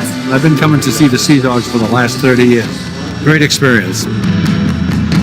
Everybody here is just bends over backwards to help people out and wish the world was like it is right here at the ballpark. We've always wanted to be more than just a baseball team. We want to be strong, active, contributing members of the community. And I think that effort is seen by the people and the fans, and they want to support that effort.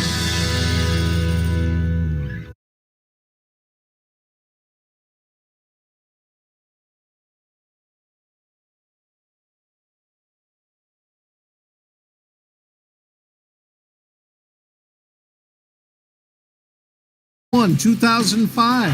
Go Cats! Time to get back to the game on the Fisher Cats Radio Network.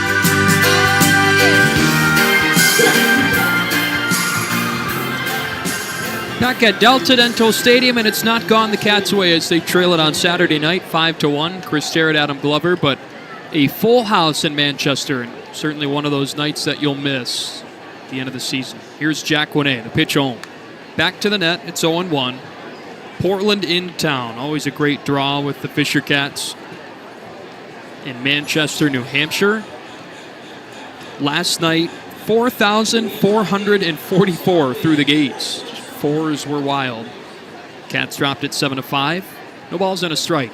Winnay bloops it foul again, and it's 0-2. And then more of the same tonight. Just beautiful temperature all day. Livable. Wednesday was a scorcher after Tuesday showers. And we played 2 games on Wednesday, but Thursday and Friday night and now into tonight. Just beautiful days of weather. Amalfi in front of Winnay, 0-2. Breaking toss, missing up and in, and it's a ball and 2 strikes. Should continue tomorrow as we're about 7:45 right now in the Granite State. Cats and Sea Dogs cap the series of a 105 start tomorrow. 1-2. Down. 2 balls and 2 strikes to Winnay, who's 1 for 3 tonight. Gonna get down to 59 degrees tonight and into tomorrow. So go ahead and crack those windows tonight.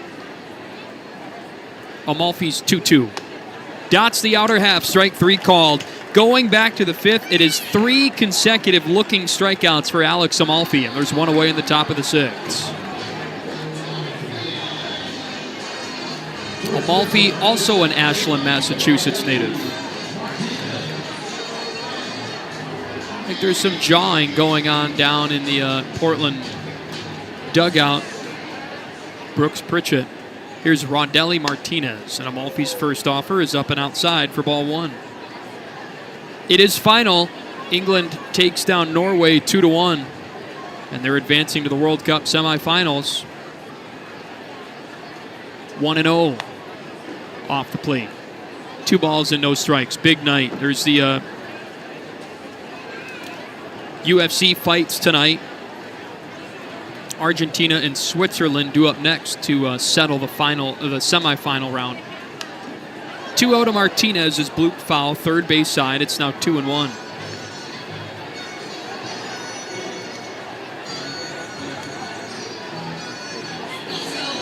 Around the majors, Tigers at home trailing the Phillies 4-1.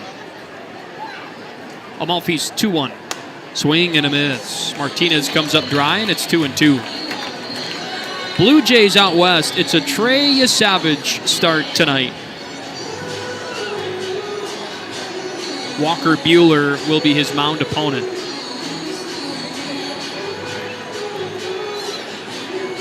.76 degrees out west. Looks like some forecast in the showers in San Diego. 8:40 start time. 2 balls, 2 strikes to Martinez. And he fights it foul. Still 2-2. Good look at the tooth in Manchester, and a good draw on Saturday night. Toronto took down the Padres 5-3 last night. Vlad Jr. with a base hit in the 5th to tie the game, and Kazuma Okamoto, 3-run shot. 2-2 pitch. Poked in the air, foul. Fan going to come away with this one, coming down, bangs off the top of the roof, and doesn't roll back. Still an even count with 1 out. Bases clear in the top of the 6th to Rondelli Martinez, who came in as a defensive substitution for the Sea Dogs first baseman Brooks Brannon, and then popped out to short back in the 4th inning. 2-2. Chopper back up the middle and into center field for a base hit. It is Nick Goodwin that is now in the ball game. No more Arjun Namala. So it was Goodwin and Doty that met themselves up the middle. And would have been a very tough ball for either of them to get to. And it looked like it was too hot of a chopper up the gut. And so it's a one-off base hit for Rondelli Martinez. 1 for 2 tonight. Even with Cade Doty shaded towards the second base bag, the ball just found the sweet spot right between them for a base hit. Here's Johanfran Garcia, who's been aboard twice tonight, but no hits for the Sea Dogs catcher. First pitch, and he leaves it down and away for ball 1. Walked in the first on 5 pitches from Chris McIlvaine, stole second, and came in to score on Ronald Rosario's 2-run double. Each of those at-bats with 2 outs. Amalfi's 1-0. Inside. Backs off the catcher Garcia. Inside pitch missing low, and it's 2 balls and no strikes. I like these Sea Dogs caps. It's got the slugger, the Sea Dog, with the bat in the mouth at the top of the red cap, just above the blue brim. Runner at first, the 2-0. That's in for a strike. It's 2-1. Do you have a favorite? It's your first summer in the Eastern League. Do you have a favorite uniform, not counting the caps, of course? Let me think about it. It's probably going to be a Reading one because they have good unis. Yeah. 2-1. On the ground, hard hit to third. Backhand stab Gleed. Throws to second for 1. Relay to first. Got them both. Hey now, Dub. 5-4-3 double play. Gleed to Goodwin to Burgos. And that'll take care of business in the top of the 6th inning. We go to the home half. A 1-out base hit. White clean on a heck of a play made by Dub Gleed in the hot corner. And the Cats trailing, but a little momentum. 5-1 Portland's advantage on the Fisher Cats Radio Network. Love watching the future of baseball? With the Bally Sports Live app, you can stream every minor league baseball game and follow baseball's top prospects anytime, anywhere. Experience minor league baseball like never before. Dive in with real-time enhanced stats, track your favorite players, and play bingo along with every pitch. And the best part? It's completely free. Download the Bally Sports Live app on your phone or connected device to start watching now.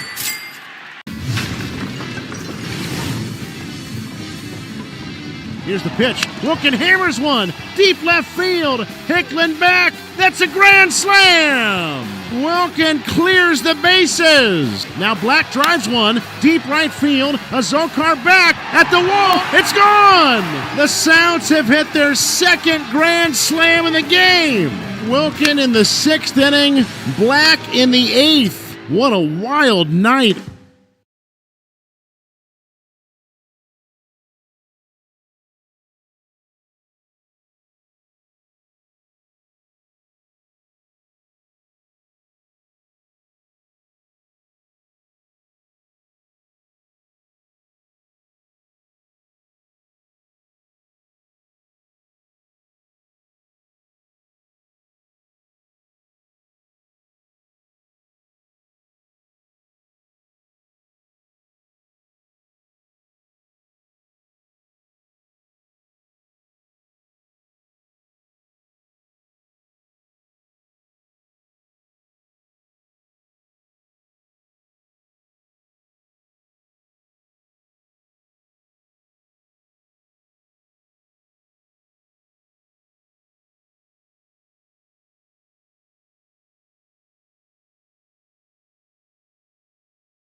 Design for the HVR jersey is inspired from the national flag colors of Bhutan. The saffron represents the monastic division. The yellow represents the monarch. And the dragon is a white dragon, a peaceful dragon. I think probably the coolest feature though is the Druk, which is the dragon and is the national.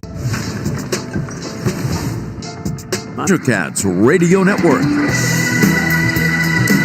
Whether it's a home run at the ballpark or streaming at home, Fidium brings the speed. No buffering, no limits, who's fast, reliable, 100% fiber internet. Fidium, built for fans like you. Learn more at FidiumFiber.com. Top of the Cats' order and trying to roll up their sleeves here and get to work as they trail Portland 5-1. Still 3.5 frames in front of New Hampshire at the dish. Getting out hit 12-4. Righty-lefty Blake Wehunt back to work. First pitch, missing off the plate as Arias flashed for a bunt, pulled it back. 1-0 and needing just about anything to try to shake things up against Portland's righty starter in Blake Wehunt. 5 innings, 1 run on 4 hits against the Cats. The 1-0. Arias lifts it in the air out to left, playable for Frazier. As he comes in and makes the catch. 1 away. Again, that's the first flyout tonight. Everything's been on the ground. Dub Gleed's RBI triple back in the second was the only ball that was batted into play that was lifted off of the infield grass. Until now, Arias flies out to Frazier and left, and now the bases are clear for Nick Goodwin. First pitch. That's in for a strike. It's 0-1. So Namala finishes 0 for 2 with 2 Ks. Goodwin back in the 2 spot for New Hampshire. Slides to second, and it's Doty at short. Wehunt throws. Catches the outer half, and in a flash, Goodwin trailing the count. 0-2.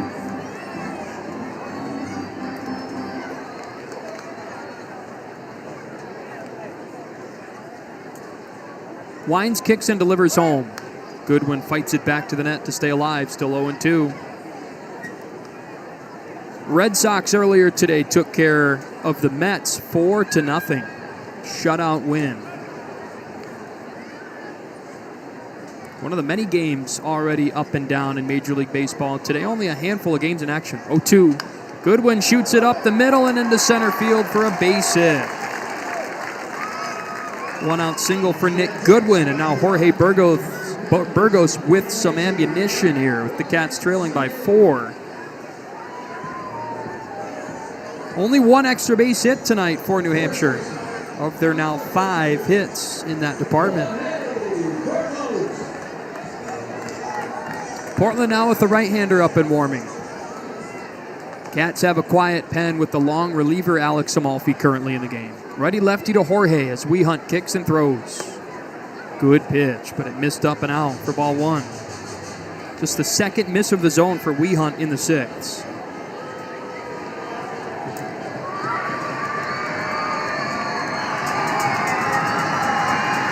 Ball and no strikes to Burgos. Grounds it foul.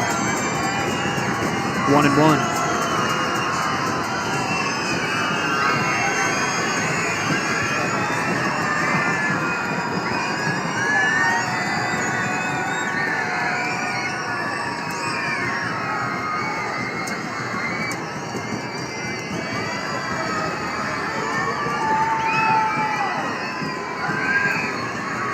Ball and a strike. Back door, it catches the zone for strike 2. Looks like a good pitch. Comes across as the curveball, but maybe could have been the splitter. Dots the outer half, it certainly went up and down. Wehunt over 70 pitches, approaching 80. 1-2, down in the dirt. Good block by Garcia to keep Goodwin at first. Count works to 2-2. All right, I think I got my favorite uniform. I think it's got to be Reading's flashback Reading Phillies 67 pinstripe unis that they have, which is pretty cool. Good ones. Mike Schmidt was in the building last series. It was a good time for them to wear it, yeah. Wehunt's 2-2. Burgos chops it to first. Martinez taps first, throws to second, and it pulls Rose off of the pillow, and so Goodwin is safe. Good throw down by Martinez, though. Did not start the game at first, but that looked like a good toss down.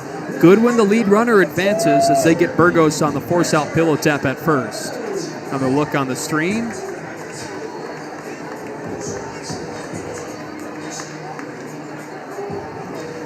Cats needed that to clear Martinez on what would have been the old Baltimore chop. It's going to be Juan Rivera to go out and have a conference with Wehunt and Garcia. As the right-hander Wehunt looking for one more out to get him through 6 innings. It would be his second time in 3 starts. 6 innings has been done 3 prior times for Wehunt this season. They've all been quality starts. His last 2 outings have been shutout wins. They weren't far off of it tonight.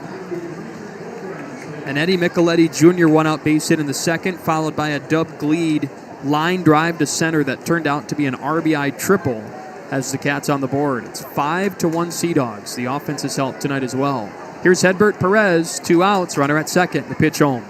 Big tap and a miss for strike 1. Just caught the top of the baseball. Hedbert has 1 of the 5 hits tonight on the watch of Wehunt, hoping that his Sea Dogs pen can be sharp from the 7th through the 9th. 0-1, down in the dirt. Ball and a strike. That's if the right-hander can come up with a final out at the bottom of the 6th.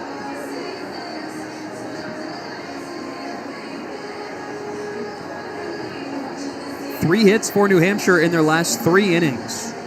1 from the leadoff spot and 2 with 1 out. But the 2 prior have failed to reach second base. The 1-1. Backdoor toss, and it's in for strike 2 on the slider. We've seen Wehunt go to that pitch on the backdoor slider a number of times tonight, but the Cats have really not bid on it a whole lot. The 1-2. Perez flies it left field side. Floater towards the tarp. And Winne will give up on it as it finds the seats. Still 1-2. Orioles in front of the Royals 1-0 in Baltimore. Rangers trailing the Astros big in Arlington 6-0. Reds and Cubs are scoreless. And the Cardinals currently blanking the Braves, bottom 3, 3-0. Ball and 2 strikes for Wehunt to Perez. The kick and the pitch. Checks his swing. They'll appeal. Held up. It's 2-2. Blue Jays and Padres are one of 2 West Coast games tonight as the Dodgers and the Diamondbacks do battle at 9-10.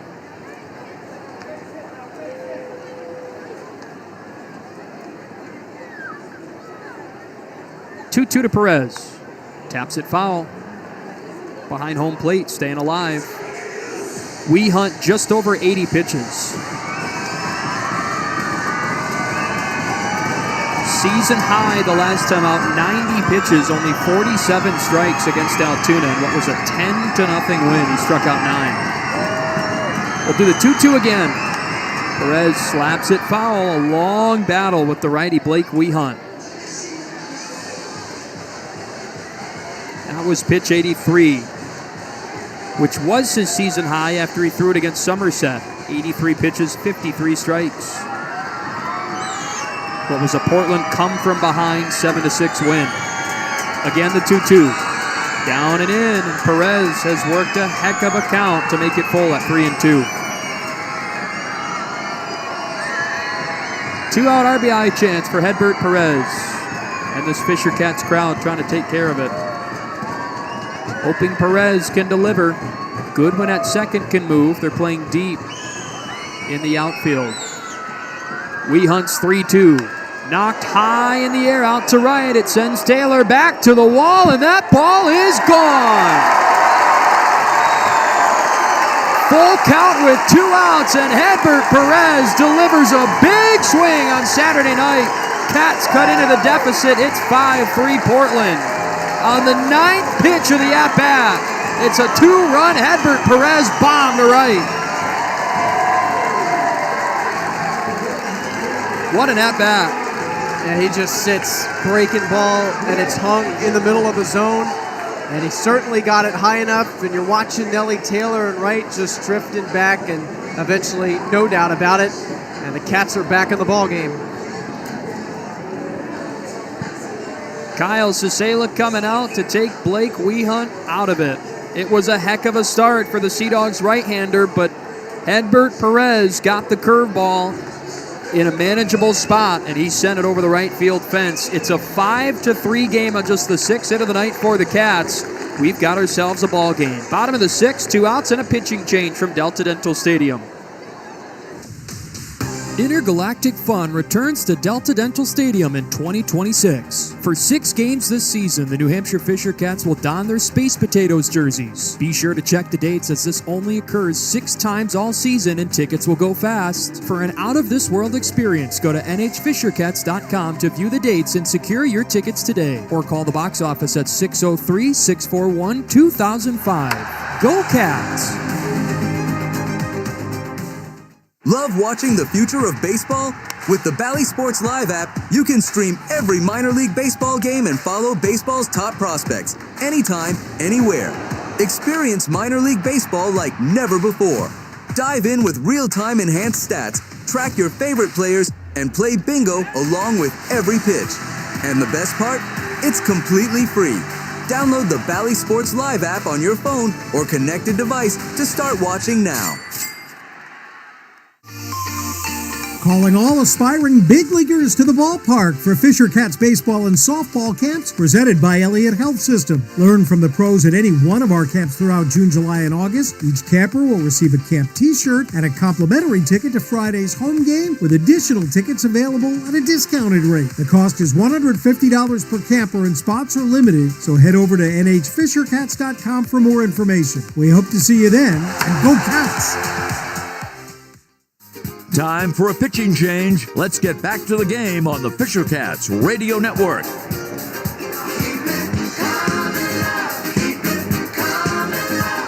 Edixon Paez in the game. Here's Eddie Micheletti Jr., and he runs right after the first pitch. Try to make it back-to-back knocks. He comes up empty, and it's 0-1. Right-hander Paez checking into the game for Portland. Game number 12. He's made 5 starts of the prior 11. 0-1. Has ran downstairs, ball on a strike. Paez, 2 wins, 2 losses, good numbers, 4.26 ERA. And is 1 for 1 in saves on the season. 35 strikeouts to the tune of 4 walks. Ball on a strike. Eddie skies it in the air, left side of the infield. Winay drifting over to foul territory and makes the catch. Damage done. Hedbert Perez with a 3-2 2-out 2-run. The 2-1 hit into right field. It will be past the stretch of R.J. Austin, and that's going to the wall. Willits can fly. He turns second. Eli Willits being waved around third by Mitchell Bowe. Here's the relay. Eli Willits is safe as the throw gets away. What a way to start it. An inside the park home run for Eli Willits. 1-0 Blue Rocks.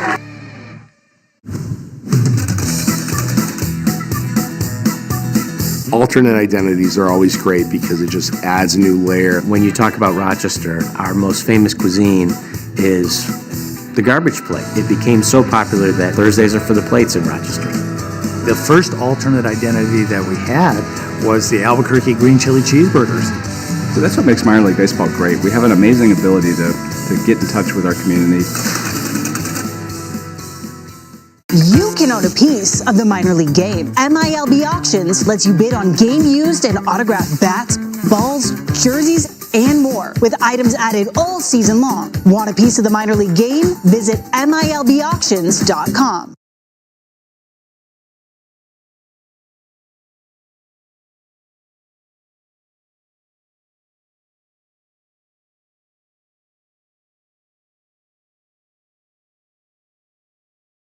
FisherCats.com or call our box office at 603-641-2005. Come let the dogs out and cheer on the Cats. Time to get back to the game on the Fisher Cats Radio Network. Little Yogibo musical beanbags at Delta Dental Stadium as Alex Amalfi back out to work. Chris Jarrett, Adam Glover in the broadcast booth. I think it's an ice cream night, Adam. We said it the other day. It's Never too cold for ice cream and never too warm for, what was it, black coffee? Is that what you say? Never too hot for coffee, never too cold for ice There you cream, go. but it's the perfect night for ice cream, Here I we think. are. 5-3, Cats trail, but Hedbert Perez hits a 2-run homer in the bottom of the 6th to close the gap. Amalfi back to work against Ronald Rosario. The first pitch popped in the air out to left field. Jackson Hornung trotting in, now into the gap. Underneath, makes the catch up near his left shoulder. 1 pitch and 1 out for Alex Amalfi. Good start to the inning. And that'll bring up Nate Baez. The Cats finally get a little bit of run support here for the right-hander Amalfi. And they've made it a ball game again. They got 9 outs to work with. Just a big swing by Hedbert, and he's been great in his time early on with New Hampshire. Here's the pitch. The fastball is in for a strike. It is the first home run at Delta Dental Stadium for Hedbert Perez, who slugged a couple on the road in Binghamton and a pair in Reading as well. The 0-1. Oh, check swing and a foul ball back into the net. And it's 0-2. So the final line for Blake Wehunt, he goes 5 2/3 innings, allows 3 runs, all of them earned on 6 hits, does not walk a batter, he strikes out 6. 0-2 to Baez. Here's the pitch. Ground ball back up the middle. It's a base hit into center field. To be a hanging slider that just got drilled right back where it came from. It's a big swing to cut into the deficit, but, I mean, with what we've seen from Portland tonight, you really can't expect.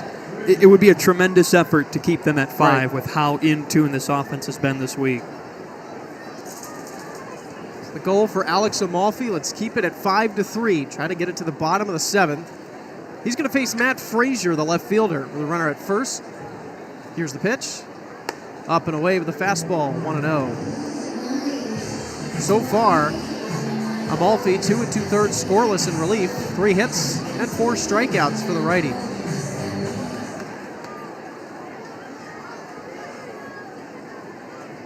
Want to know? Here it comes.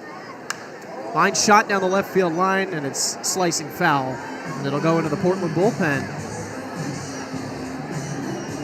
It was the first base hit of the ball game for Nate Baez, who struck out 3 times prior to that plate appearance.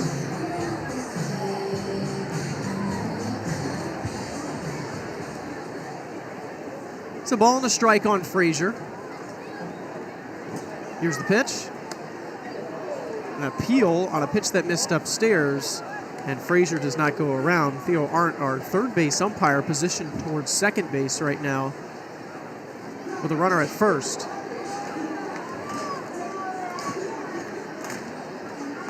First appearance of the week for Alex Amalfi. So far, so good. The 2-1. Skied in the air down the left field line. Jackson Hornung was shaded there in foul territory, and the dirt makes the catch for the out. Second time in the inning, Hornung makes a play, and it brings up Nellie Taylor.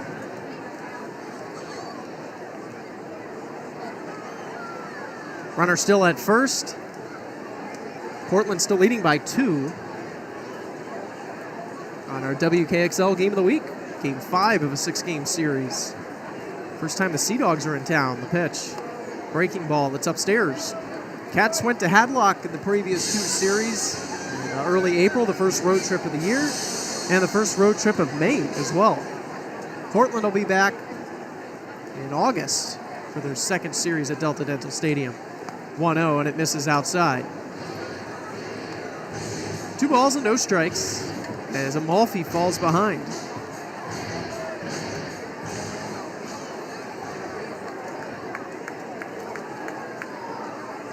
Amalfi kicks and deals. Swing and a miss on the fastball for strike 1.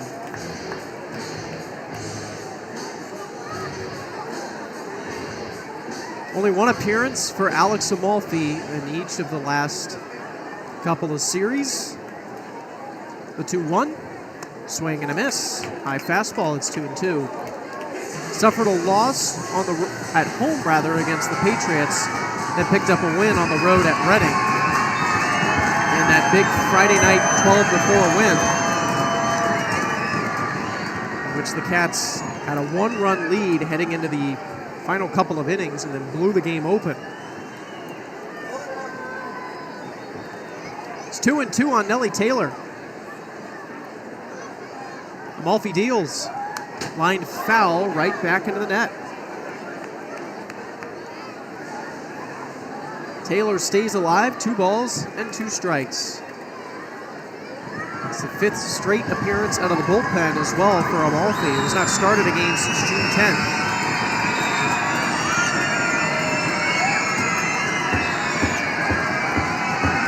Here it comes. Swing and a miss for strike 3. Amalfi takes something off, and he gets Nellie Taylor to swing right over. There goes Harris for the plate. He is stealing home. The throw there is not in time. Dakota Harris breaking for home against Maddox Bruns. And again, throw to the plate. It goes to the backstop. Page coming home with a straight steal of home. Trey Page breaking for the plate. Bruns is frustrated, just fired a ball back towards his dugout. What's happening? This is unreal. The Bhutanese dragon is very uniquely designed that you see behind me. We had to get special permission from the Bhutan Olympic Committee because this is a national flag. So luckily we've been working with the Olympic Committee the whole time. So it was a very easy approval process.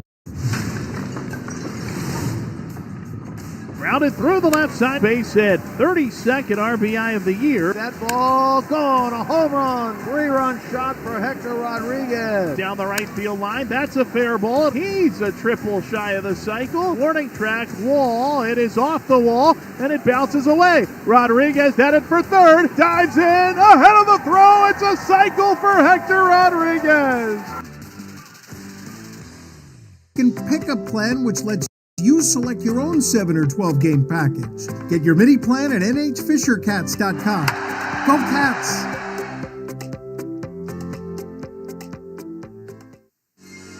Hi, it's Ken Kale from WKXL's Kale and Company. Stretch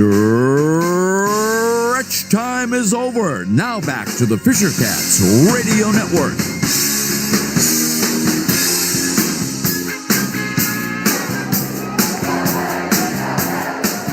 Home half of the 7th, little Sweet Caroline at Delta Dental Stadium. Cats trail 5-3 against the Portland Sea Dogs. Hedison Paez returns to the mound. Dub Gleed will lead the inning off for the Cats. 6, 7, and 8 in the lineup. Paez winds, kicks, and fires. And it's nubbed. Up the first base line, it was foul. It rolls back into fair territory, and it's an out. Oh man, this crazy spin on the baseball, and Dub Gleed can't believe it as he walks back slowly to the dugout. This ball rolled briefly onto the grass to the right of the foul line and rolled all the way back to the grass to the left of the line in fair territory. It's a frustrating first out. And it's the left fielder Jackson Hornung that steps up to the plate. Cats trail by a couple of runs. Here's the pitch. Low and away. A ball and no strikes. 1 for 2 day for Jackson Hornung. His single occurred back in the 5th. He also went down looking in the 2nd inning. The 1-0. Low, and it's 2 balls and no strikes. Fastball, cutter, sweeper, curveball, splitter. There's your arsenal for the right-hander Paez. Last time out, back on the 5th of July. It was on Sunday, the finale, the 2-0. Hornung taps it down the third base line, foul. 2 balls and a strike. And it was one of the best pitching performances of the year for a Sea Dogs pitcher. How about 4 innings of 1 hit ball, no runs, 8 strikeouts, and a save. Here comes the 2-1. Breaking ball, bends in for a strike.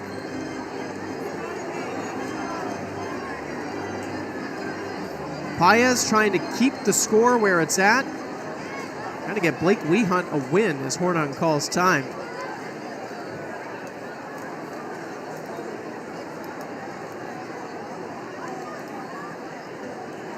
Two and 2. on the Cats left fielder.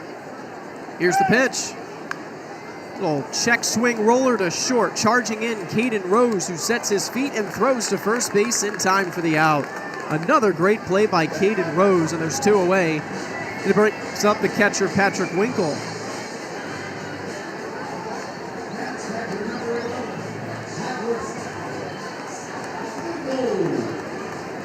Henning Sampaio's Rule 5 pick by the Chicago White Sox earlier this year. And got some big league time. Here's the pitch to Winkle. And it's tapped foul. Eventually was returned after he was designated for assignment by Chicago on April 1st, was returned to the Red Sox on April 4th. Ultimately, the results in the major leagues weren't great, but he can say he's a big leaguer. 3 appearances with Chicago. The 0-1. Breaking ball in for a strike, 0-2.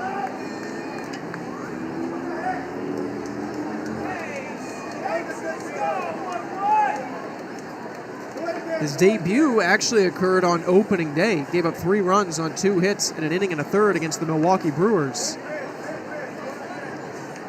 On the road, the 0-2. Swing and a miss for strike 3. He had another appearance that week at Milwaukee and finished on the 31st on the road in Miami against the Marlins. Cats go in order. We go to the 8th. 5-3 Portland over the Fisher Cats from Delta Dental Stadium on our WKXL Game of the Week. 3-1. Swung on and rocked off the glove of the third baseman Guzman. 5th in homers as he swings and a liner deep out to left on the run. 1-2. Grimm swings, line drive, right field, base hit. 1-1. Freeman will score. Bride's right behind him. Grimm looking for a triple. He's ready and deals. Yeah. Grimm swings and drives it. Blaine Grimm has hit for the cycle. The people are welcoming, they're loving, they're caring. So if you're looking for a familial feel, definitely Asheville. It's Asheville. That's all you gotta say. Yeah. They're excited to be back and back on their feet, so it's been awesome to see the rebuild. Winning or losing, like everybody's there having a good time rooting us on, so I've always enjoyed that the whole year. You play here at the tourist park and you feel like you're back in the old days playing real baseball. Nestled right into the mountains there. That's right on a cliff.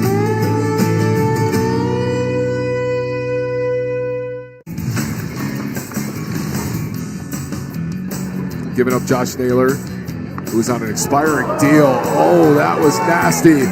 A sweeper and a sword on Brock Rodden.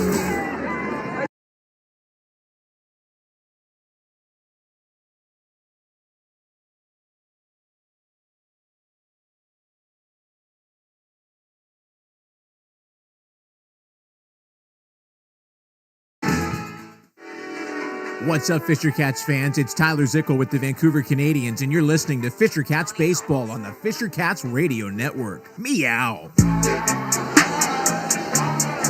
Cats were set down in order in the bottom of the 7th. We go to the 8th, and the Cats are sticking with the right-hander, Alex Amalfi. They do have Caleb Freeman starting to warm up in the bullpen, but Amalfi trying to keep the deficit where it's at. 5-3 Portland. It's Caden Rose to lead it off.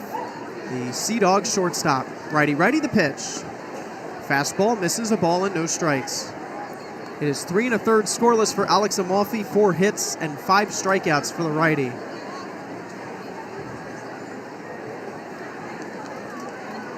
Want to know, and here's the pitch. Swing and a miss. Evens it up at 1-1. Behind Rose is Miguel Blaze. And if you're watching at home, there's Caleb Freeman, another former big leaguer.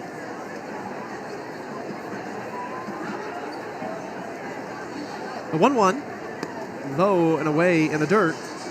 2 balls and a strike.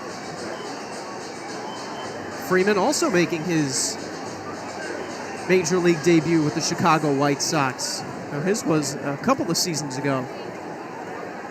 The 2-1, inside, 3 balls and a strike. Amalfi has not walked a batter yet. He's at risk of walking the first that he faces in the 8th inning.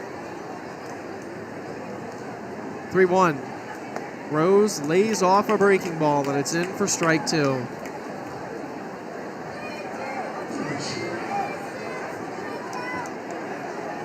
been one of the best performances of the year for Amalfi. As he had a tough month of May and into June as well. The 3-2. Bouncing ball to third, past Gleed and into left field for a base hit. Both Gleed and the shortstop Doty tried to make a slide to snag that baseball. Instead, Rose is on with his second base hit of the game. Leadoff base runner in the 8th. So we're back to the top of the order with Miguel Blaze, his 5th plate appearance of the night. His first since the 5th inning, though. Come up 4 times in 5 frames. Couple of hits, couple of runs scored. Blaze hitting .237 on the year. The pitch, fastball away, and it's a ball and no strikes. Sun is almost nearly set in Manchester. Some nice clouds off in the distance with a hint of pink at the top of each cloud. 1-0. Amalfi deals. Jammed and popped in the air. First base side, it hits off the net. Burgos running after it, can't get there. It's a ball and a strike. Cats are searching for a rally, try to take this game. If they fall, they would have to win tomorrow for a split before the All-Star break. 1-1. Blasted to left center field. Arias going back in the alleyway on the warning track, makes the catch for the out.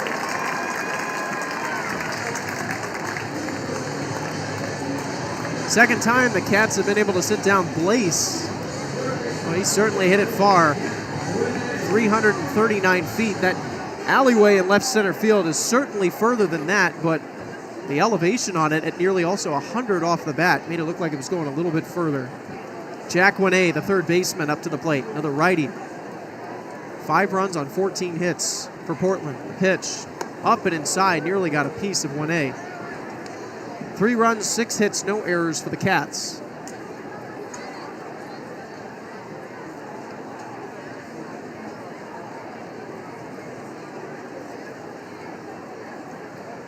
Here's the pitch.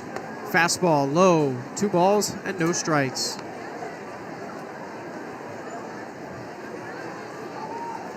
Amalfi has allowed just 1 earned run for the month of July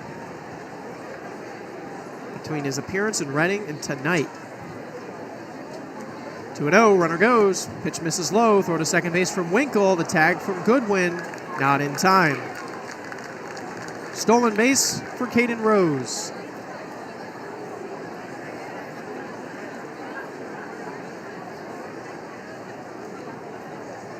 Fifth stolen base of the series for the Sea Dogs, averaging 1 a game right now. And the second from Rose. Portland is 5 for 6. 3-0. Fastball in for a strike. 5 for 6 against Fisher catchers between Parker and Winkle this week. Winney's 1 for 4. He had an RBI single in the 4th. Hitters count 3-1. Here's the pitch. Fastball in the zone again, and it's full.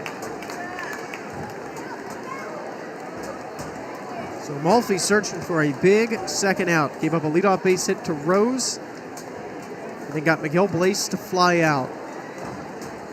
3-2. Amalfi comes set at the belt. Checks second. And fires. Sharp ground ball past the second baseman. Goodwin to right center field for a hit. Rose is around third. He will score standing. RBI single for Jack Winney. And suddenly Portland has a little more breathing room. 6-3 in the top of the 8th.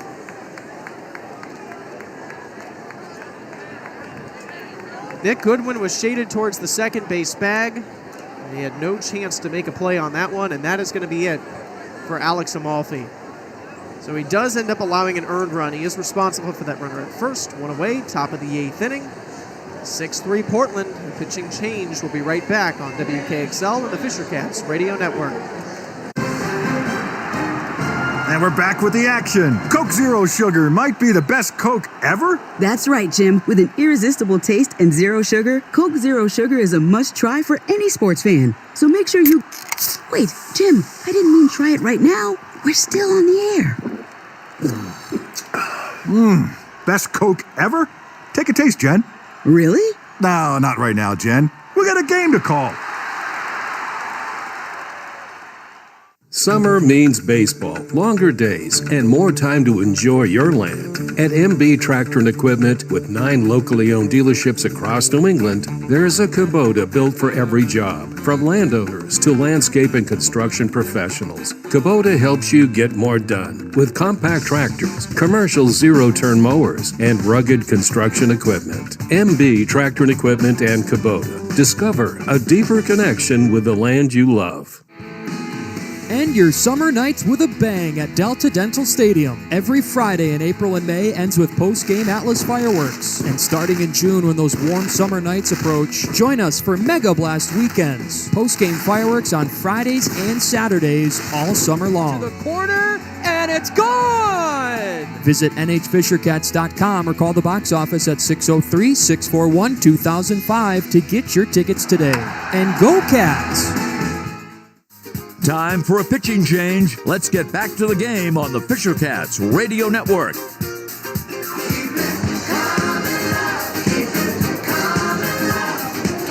With one away in the top of the 8th and a run in, the Cats go to the bullpen. It is the right-hander Caleb Freeman on the mound. Rodelli Martinez for the Portland Sea Dogs will lead the inning off. Runner at first after an RBI single from Jack 1A. Freeman ready to work. His first pitch of the inning.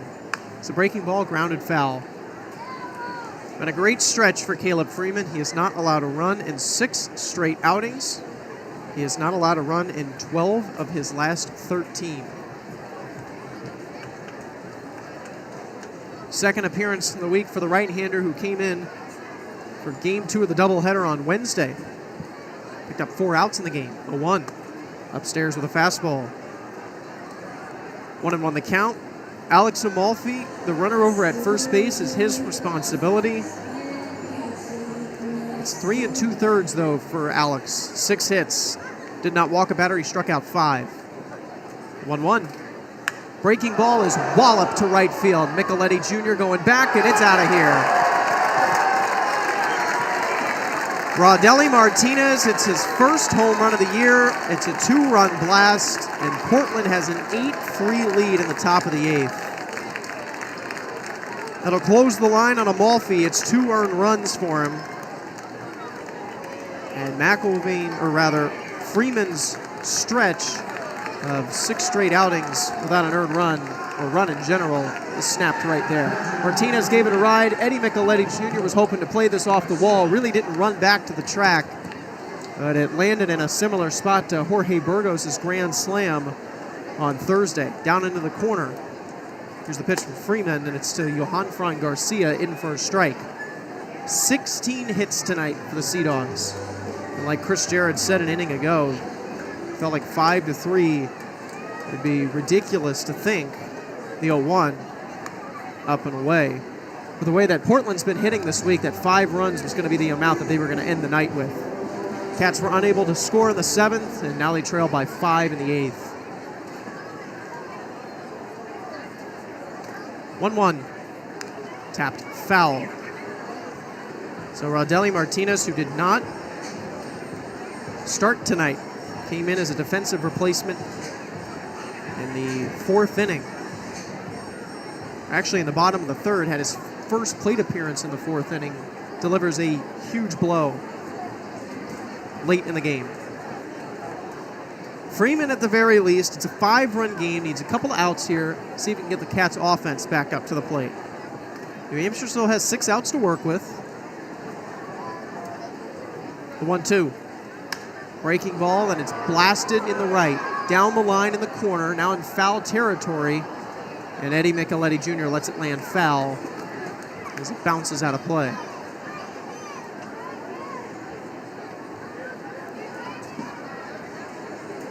Cats were able to keep it close thanks to the Hedbert Perez home run, but 3 of the first 4 have reached in the inning.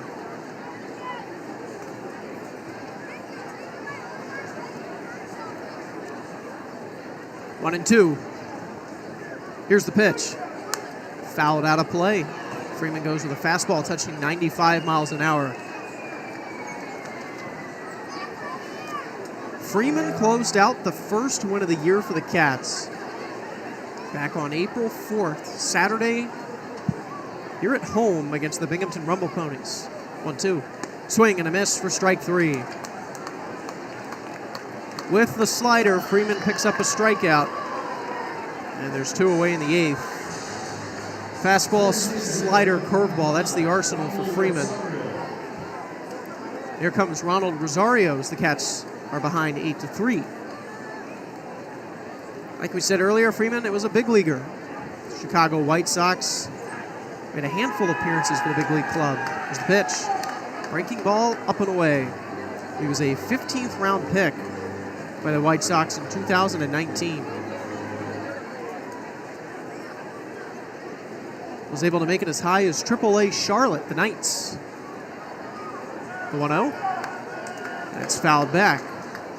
That was until 2025 when he got the call, even though he started the season with the AA club of the White Sox. The Birmingham Barons earned a call up to the major leagues and debuted on May 5th against the Kansas City Royals. Struck out Salvador Perez for his first major league K. 1-1. Ground ball down to third, backhanded by Dub Gleed, right up against the line. Fires to first. Burgos tried to scoop it, and he bobbles it. And the inning will continue. Another great play by Dub Gleed. Just didn't get enough on the throw. Burgos unable to grab it at first base. Take another look if you're watching at home. One step on the line, Gleed lets this thing rip. And Burgos is able to pop the ball up into the air and catch the ball mid-air, but by that point in time, Rosario was on. It's ruled an error on Dub Gleed. Here's the pitch. It's outside to Nate Baez.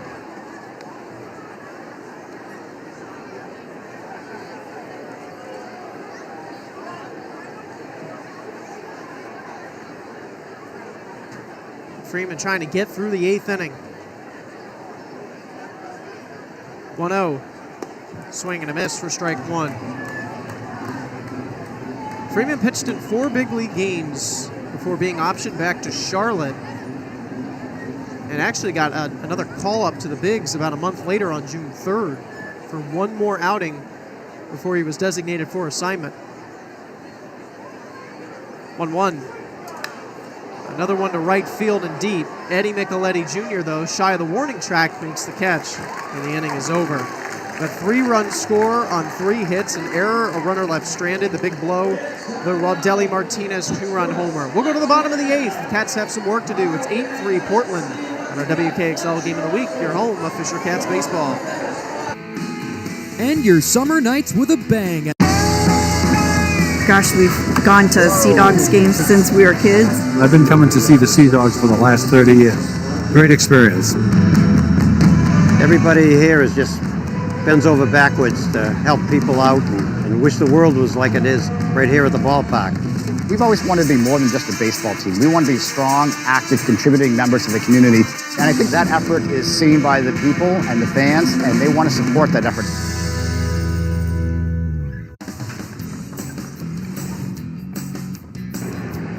Swing, and this one out towards left. It gets down, and Jace Bowen has a 1-out single. 2-2. Swing, and it's lofted out towards left. Taylor jogging around third base as Bowen will stop at second base. 1-1. Davis drifting back at the wall. He turns. It's gone. As he gets the triple in the 8th inning, Jace Bowen has hit for the cycle.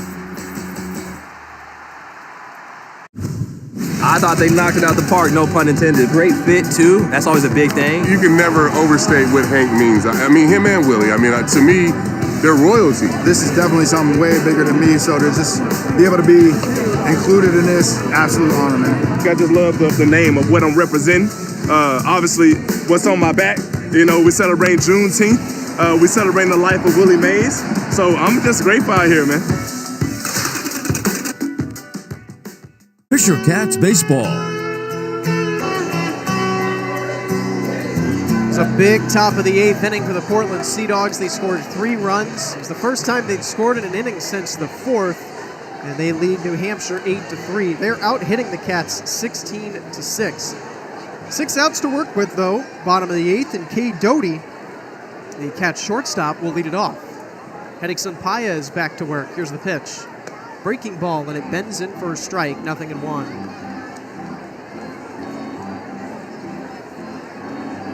Paez has to be pretty pleased, though, with the season that he's having at the moment. The 0-1. Breaking ball way outside. A check swing on Doty. He doesn't go around. It was a very strong 2025, but a very limited 2025 as Paez missed more than 3 months with a right calf strain. Here's the pitch. Low and in the dirt, 2 balls and a strike. 7 games, he had an ERA at 2.79 and a whip of 1.09. He finds himself in the big leagues this year with the Chicago White Sox. I mean, that alone makes it a pretty successful year for you. Get to the big leagues. The 2-1. Popped up. Shallow left field. Shortstop Caden Rose out, makes the catch, and Doty is retired for the 3rd time tonight. There's 1 away in the bottom of the 8th. And it's back to the top of the order for the center fielder, Victor Arias.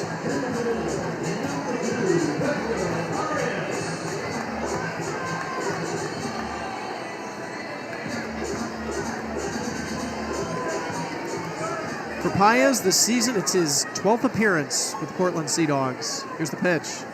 Arias takes the ball and no strikes. 5 starts for the righty. He's 2-2 with an ERA at 4.26. That ERA is down to 4.09 due to the results of tonight right now. 1-0. Popped up. Third base side, foul territory. Jack Winay with room makes the catch. 2 away, and now it's Nick Goodwin. Cats tonight have really been aggressive. They swung early in counts. There's not been too many long plate appearances. Nick Goodwin makes his way up to the plate. In fact, the Cats have not drawn a walk tonight. The longest plate appearance that was successful was the Hedbert Perez home run. Here's the pitch. Goodwin, first pitch swinging to right field. Nellie Taylor back, he makes the catch, and the inning is over. It's a 1-2-3 frame for Paez on 7 pitches, and the inning is over. Cats go in order once again, and we go to the 9th. 8-3 Portland over New Hampshire on our WKXL Game of the Week. Your home of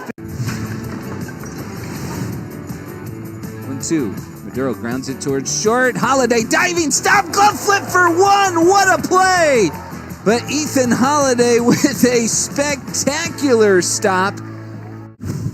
I thought they knocked it out the park, no pun intended. Great fit, too. That's always a big thing. You can never overstate what Hank means. I mean, him and Willie. I mean, to me, they're royalty. This is definitely something way bigger than me, so to just be able to be included in this, absolute honor, man. I just love the name of what I'm representing. Obviously, what's on my back. You know, we celebrate Juneteenth. We celebrating the life of Willie Mays. So I'm just grateful out here, man. The first thing people realize is the history of Montgomery, and that history is real. So while that history is in the past, it also helps us move forward in a positive way. Just like a lot of other of the 120 minor league teams, the baseball is not what we do, right? The Tampa Bay Rays do a phenomenal job of sending amazing athletes here, and we let them handle the baseball, and we handle everything outside the line.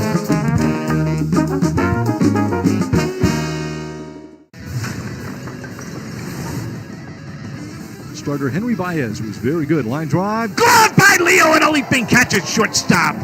Leo DeVries slap a little leather Line drive handled by the Hounds. It's Radio Network.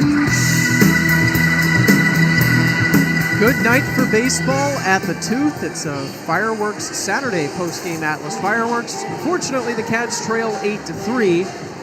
Caleb Freeman returns to work on the mound, and back on the call is Chris Jarrett. It's again more runs for Portland in the top of the 8th inning.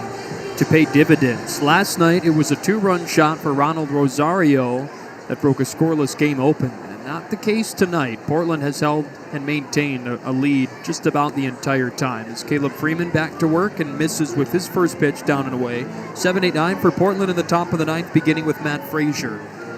And a first pitch miss down and outside for ball 1.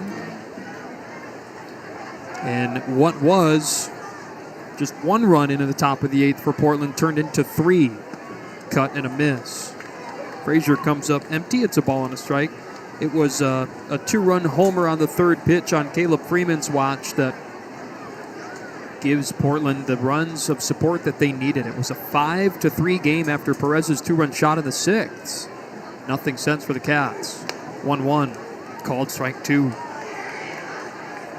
So we'll do it again tomorrow, but Portland with a win would be their 2nd in a row.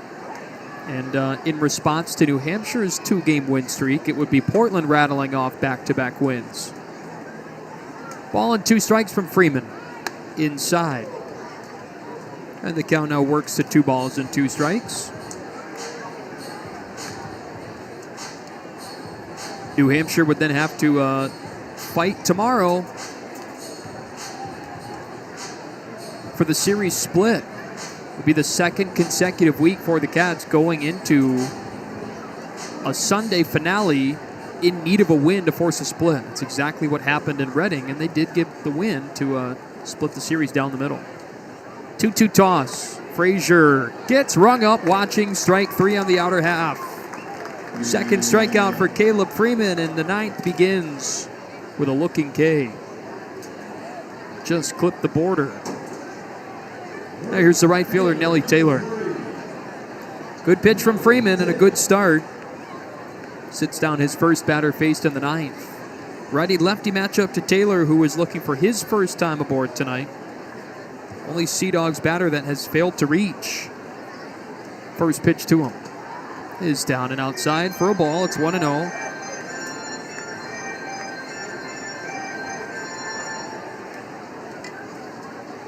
We have our On This Date in Fisher Cats history that goes back to 2009, 17 years ago. 1-0 from Freeman. Bunches up Taylor, missing inside, 2 balls and no strikes. Adrian Martin, 6 scoreless innings. Only 3 hits as the Cats took down Portland 4-2 in Hadlock. Freeman to Taylor, the 2-0. Big swing and a miss. Got the fastball high and couldn't catch it. It's now 2-1. Nick Gourneau with a home run to start the 4th inning. It was a scoreless game through 3. And then Brian Girolamo, a 3-run shot later in the frame. 2-1. Misses the zone. 3 balls and a strike to the right fielder, Taylor. As Adam mentioned, no walks worked for the Cats tonight. Only 1 for Portland, and it was a 5-pitch walk all the way back in the first to Johanfran Garcia. Chris McElvain. 3-1. Up in the zone for ball 4. Just the 2nd walk tonight. And now everyone in Portland's lineup card's been aboard. 10 in the lineup card tonight for the Sea Dogs, including Brooks Brannon, who doubled in the 3rd. And then Rondelli Martinez came in for him defensively in his first at-bat in the 4th inning. Martinez is a 2 for 3. A base hit and a 2-run homer, so that's worked out well for Kyle Sisela, making that change in the 3 spot. Righty-righty to Caden Rose in the bottom of the order. The first pitch home. Big swing and miss. 0-1. With how many groundouts we've noted tonight for Portland pitching, you can say the absolute opposite for New Hampshire pitching. The 5-4-3 double play is the only groundout tonight. The 0-1. Tapped foul. It's 0-2, which is incredible. E3 to Rosario. I mean, that all purposes was a tough play, but could have been made.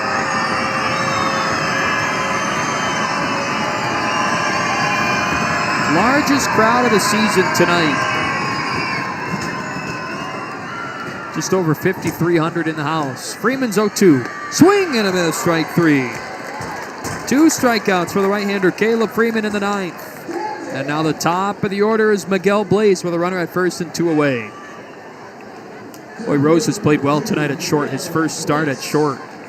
2 hits for him, too. The athleticism is unbelievable. You've seen him at second. He can play the corner outfield. And he's just running all over the place. Behind the bag, charging in. Righty to Blaze from Freeman. And it's down and outside for ball 1. 1:05 start time tomorrow as the Manchester Buffalo Tenders take the field. It'll be the first time we see them this year. Every Tuesday is a Tenders Tuesday at the ballpark, but haven't seen any variation yet. That'll change tomorrow. Turn up the heat a bit. The 1-0 is high, 2-0. You a Buffalo guy? Like a nice, medium buffalo sauce, But medium's the hot that is there hot? Yeah, so it would be medium would be mild, medium, and then hot. Then hot, yeah.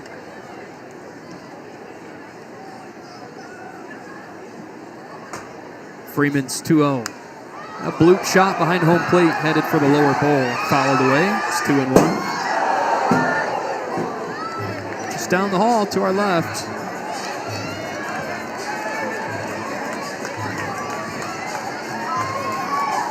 Sixth at bat for Miguel Blaze tonight. He started out of the gate 3 for 3 with a double and 2 singles, but 0 for 2 since. He struck out looking in the 5th and then flew out to center, a long fly out. And the recent 8th. Freeman trailing the count at 2-1. Taylor at first, the pitch. Little chopper left side for Gleed at third. He's got it, sets, throws to first. Got him. Whoa, not by much, but they got him. Blaze not happy. Can't leg out the infield ground out. We go to the bottom of the 9th. Cats need 5 to tie, and that would be a big turn of events. We'll see if they've got it in them. Bottom of the 9th from Delta Dental Stadium next on the Fisher Cats Radio Network. There's no better way to enjoy another summer of Fisher Cats baseball than with your mini plan. Mini plans are the ultimate Fisher Cats entertainment experience, whether it's a 7 or 12 game package. You can own a piece of the minor league game. MILB Auctions lets you bid on game used and autographed bats, balls, jerseys, and more, with items added all season long. Want a piece of the minor league game? Visit MILBauctions.com. I'm Jonathan Mayo, and for more than 20 years, I've traced the path of baseball's rising stars, navigating the back roads of the national pastime and basking in the glow of small-town America's spirit, where the team is woven into the fabric of everyday life, where it's more than just a game. It's a celebration of the people, the traditions, and the culture that give these places their soul. This is Grassroots. One of the personal touches on the uniform is the gray, making it look like it's the old wool. The great thing about the Birmingham Black Barons uniforms, very simple in regards to the triangle B and the block lettering for Birmingham across the chest. This is something that's a little bit more geared towards the players. Having the tribute to Negro League, I think this is going to be a marquee moment for them in their journey. To be able to honor and salute the legacy and contributions of the Negro League legends is just unbelievable.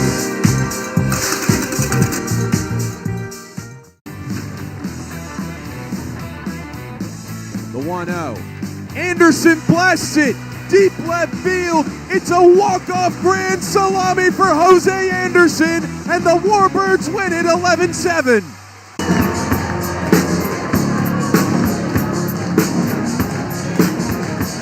Bottom of the 9th, and Portland going to try to run Hedixon Paez to the finish line.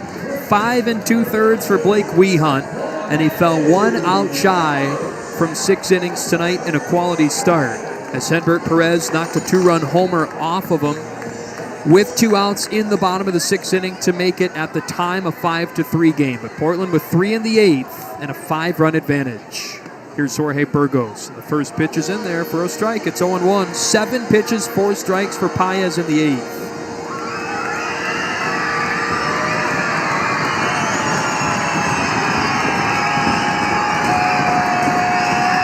0-1 to Burgos.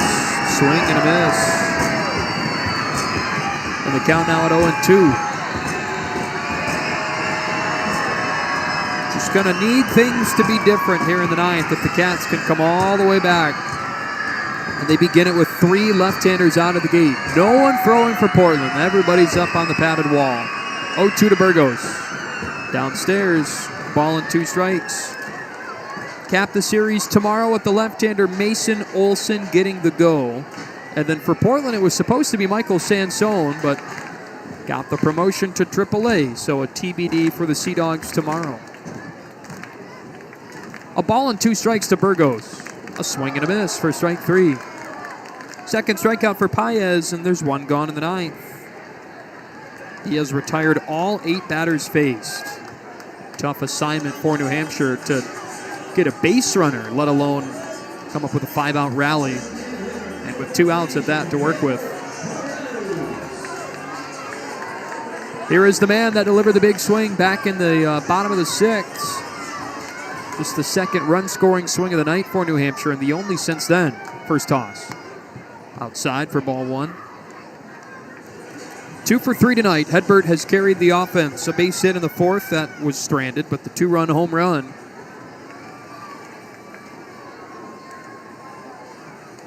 The 1-0. Smoked out to right. Taylor back, coming in, and makes a catch. Blistered the bat of Hedbert. And a line out to right for the second out of the 9th.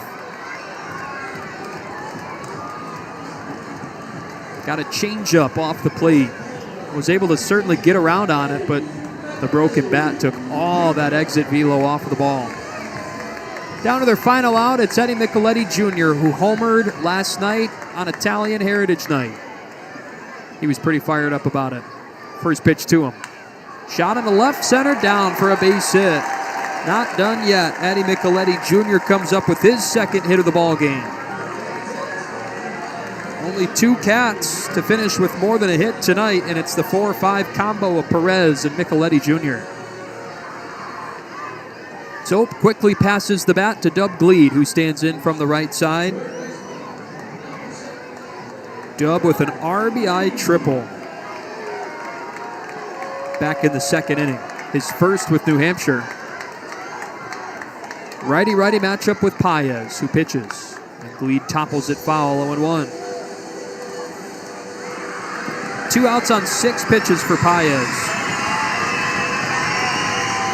He works fast.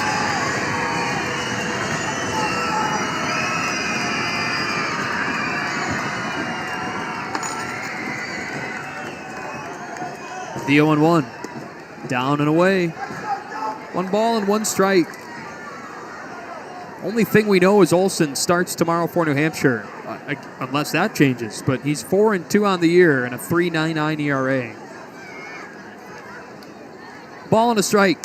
Gleed knocks it in the air out to right. Playable for Taylor as he drifts back, stops, makes the catch, and the ball game is over. Portland unloads a bombardment of 16 hits. They bring in 8 runs.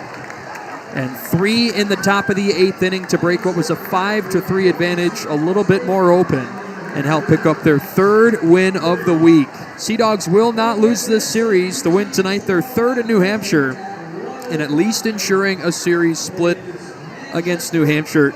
It's an offense right now that it seems like, especially for 9 innings, such a tough task at trying to keep the lid on them. Yeah, and it's also because you've got so many guys in this lineup that are producing, and even guys like Rodelli Martinez today who can come off the bench and have a big hit. But like you said, 16 hits, 8 runs. They're feeling pretty good right now, but offense was a little quiet in the middle innings, but Alex Amalfi did what he could, and eventually the lead just kind of grew towards the end. The Cats fall tonight. They just couldn't do much against their pitching either, Chris.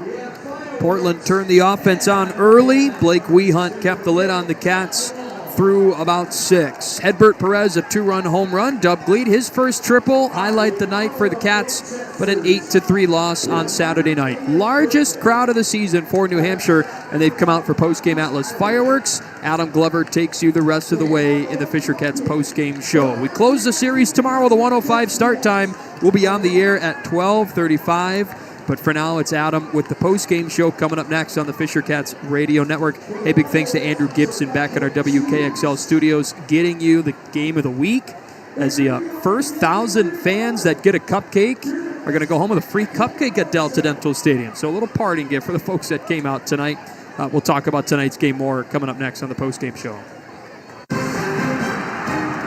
And we're back with the action. Coke Zero Sugar might be the best Coke ever. That's right, Jim. With an irresistible taste and zero sugar, Coke Zero Sugar is a must-try for any sports fan. So make sure you... Wait, Jim, I didn't mean try it right now. We're still on the air. Best Coke ever? Take a taste, Jen. Really? No, not right now, Jen. We got a game to call. Caring for your teeth, gums, and eyes is a must when it comes to your overall health, but it doesn't have to drain your budget. Delta Dental provides affordable, dependable dental and vision coverage for individuals and families looking for preventive long-term care. Whether you're still working, retirement is on the horizon, or you're a small business owner, we've got a plan for you. So choose coverage that cares from Delta Dental. Find the plan that's right for you at nedelta.com. That's nedelta.com. Love watching the future of baseball? With the Bally Sports Live app, you can stream every minor league baseball game and follow baseball's top prospects anytime, anywhere. Experience minor league baseball like never before. Dive in with real-time enhanced stats, track your favorite players, and play bingo along with every pitch. And the best part? It's completely free. Download the Bally Sports Live app on your phone or connected device to start watching now. End your summer nights with a bang at Delta Dental Stadium. Every Friday in April and May ends with post-game Atlas fireworks. And starting in June when those warm summer nights approach, join us for Mega Blast weekends. Post-game fireworks on Fridays and Saturdays all summer long. To the corner, and it's gone! Visit nhfishercats.com or call the box office at 603-641-2005 to get your tickets today. And go Cats! Spend your New Hampshire summer nights at Delta Dental Stadium. The New Hampshire Fisher Cats, the Granite State's only professional sports team, offers the best affordable family fun experience. From firework nights to family fun days and more, the Fisher Cats offers something for everybody. Want to join in the fun? Get your tickets at nhfishercats.com or call the box office at 603-641-2005. Go Cats! Hey Fisher Cats fans, get your pup to the ballpark this summer. Join the New Hampshire Fisher Cats for Wagon Wednesdays at Delta Dental Stadium, presented by Wolfies. Every Wednesday night game, all summer long. It's the perfect place to be when you want to include your furry companion into your summer evening plans. Find our next Wednesday night game and get your tickets at nhfishercats.com or call our box office at 603-641-2005. Come let the dogs out and cheer on the Cats. This ball game is over. The Fisher Cats postgame show starts now on the Fisher Cats Radio Network.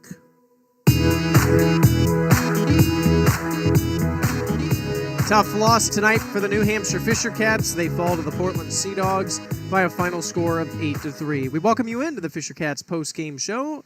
We'll give you the final totals, and we'll take a walk back through this game and tell you how the score came to be as those postgame Atlas fireworks are about to get underway. Portland tonight scored 8 runs on 16 hits. They made no errors in the field, and they left 11 on base. New Hampshire scored 3 runs on 7 hits. They made 1 error, and they left 3 on base. Blake Wehunt picks up the win. He has been on a roll over his last 3 starts. He improves to 5-4 on the year. Chris McIlvaine suffers the loss. He's down to 3-5. And Hedrickson Paez secures the save, his second of the season. We got underway at 6:06 p.m. local time in New Hampshire. We wrapped up at 8:57 for a total game time of 2 hours and 51 minutes, and it was played in front of a total of 5,332 fans, the biggest crowd of the season at Delta Dental Stadium. The Cats with the loss, they fall to 9-8 in the second half, 43-41 on the year. Portland improves to 11-6 in half number 2, 46-39. As we take you back through this game, it was Portland who struck first in the top of the first. They reached a couple of runners on base, and then Ronald Rosario brought home Miguel Blaze and Johan Fran Garcia on a 2-run single. 2-0 Portland. But in the bottom of the second, the Cats were able to capitalize on a mistake made by Miguel Blaze in center field. He slipped, allowing a base hit from Dub Gleed to go past him. RBI triple, and it's 2-1. But quickly, the Sea Dogs scored 1 on a sacrifice fly in the top of the third to make it a 3-1 ball game. Top of the fourth is when Portland started to pull away. Jack Winney and Ronald Rosario, each with a pair of RBI singles, 5-1. But the Cats closed the gap in the bottom of the sixth. With 1 out, it was Nick Goodwin who singled, and then 2 batters later, Hedbert Perez launched his 5th home run of the year, a 2-run blast, to make it 5-3. Score stayed that way until the 8th. Jack 1A for Portland, an RBI single to give them a little bit of breathing room. And then the big blow, Rodelli Martinez, his first home run of the year, a 2-run blast, 8-3 Portland. The Cats go in order in the ninth. They can't do anything. And for the last handful of innings, really, for the last 3 and for the majority in the night, the offense, the bats were just cold. It happens. But multi-hit games from Hedbert Perez and Eddie Micheletti Jr. highlight the offensive effort. Alex Amalfi with 3 2/3 of 2-run ball in relief and 5 strikeouts. The Cats struck out 13 in total tonight, one of their higher totals of the season. To celebrate, Modern Pest Services is giving fans $50 off an initial service. Just mention today's game when you call Modern Pest Services to claim the offer. Cats fall. We'll take a quick break. When we come back, we'll take a flight around the nest and get you ready for tomorrow's game. That's next on WKXL, the Fisher Cats postgame show. Take in a Fisher Cats game from the Budweiser Home Base Club, the best seats in the house. Enjoy a field-level view of the game, and food and drinks are included. Tables can sit between 2 and 4 people, and they're available for every Fisher Cats home game. Secure your spot today at nhfishercats.com or by calling 603-641-2005. We'll see you then, and go Cats! End your summer nights with a bang at Delta Dental Stadium. Every Friday in April and May ends with post-game Atlas fireworks. And starting in June when those warm summer nights approach, join us for Mega Blast weekends. Post-game fireworks on Fridays and Saturdays all summer long. To the corner, and it's gone! Visit nhfishercats.com or call the box office at 603-641-2005 to get your tickets today. And go Cats! Caring for your teeth, gums, and eyes is a must when it comes to your overall health, but it doesn't have to drain your budget. Delta Dental provides affordable, dependable dental and vision coverage for individuals and families looking for preventive long-term care. Whether you're still working, retirement is on the horizon, or you're a small business owner, we've got a plan for you. So choose coverage that cares from Delta Dental. Find the plan that's right for you at nedelta.com. That's nedelta.com.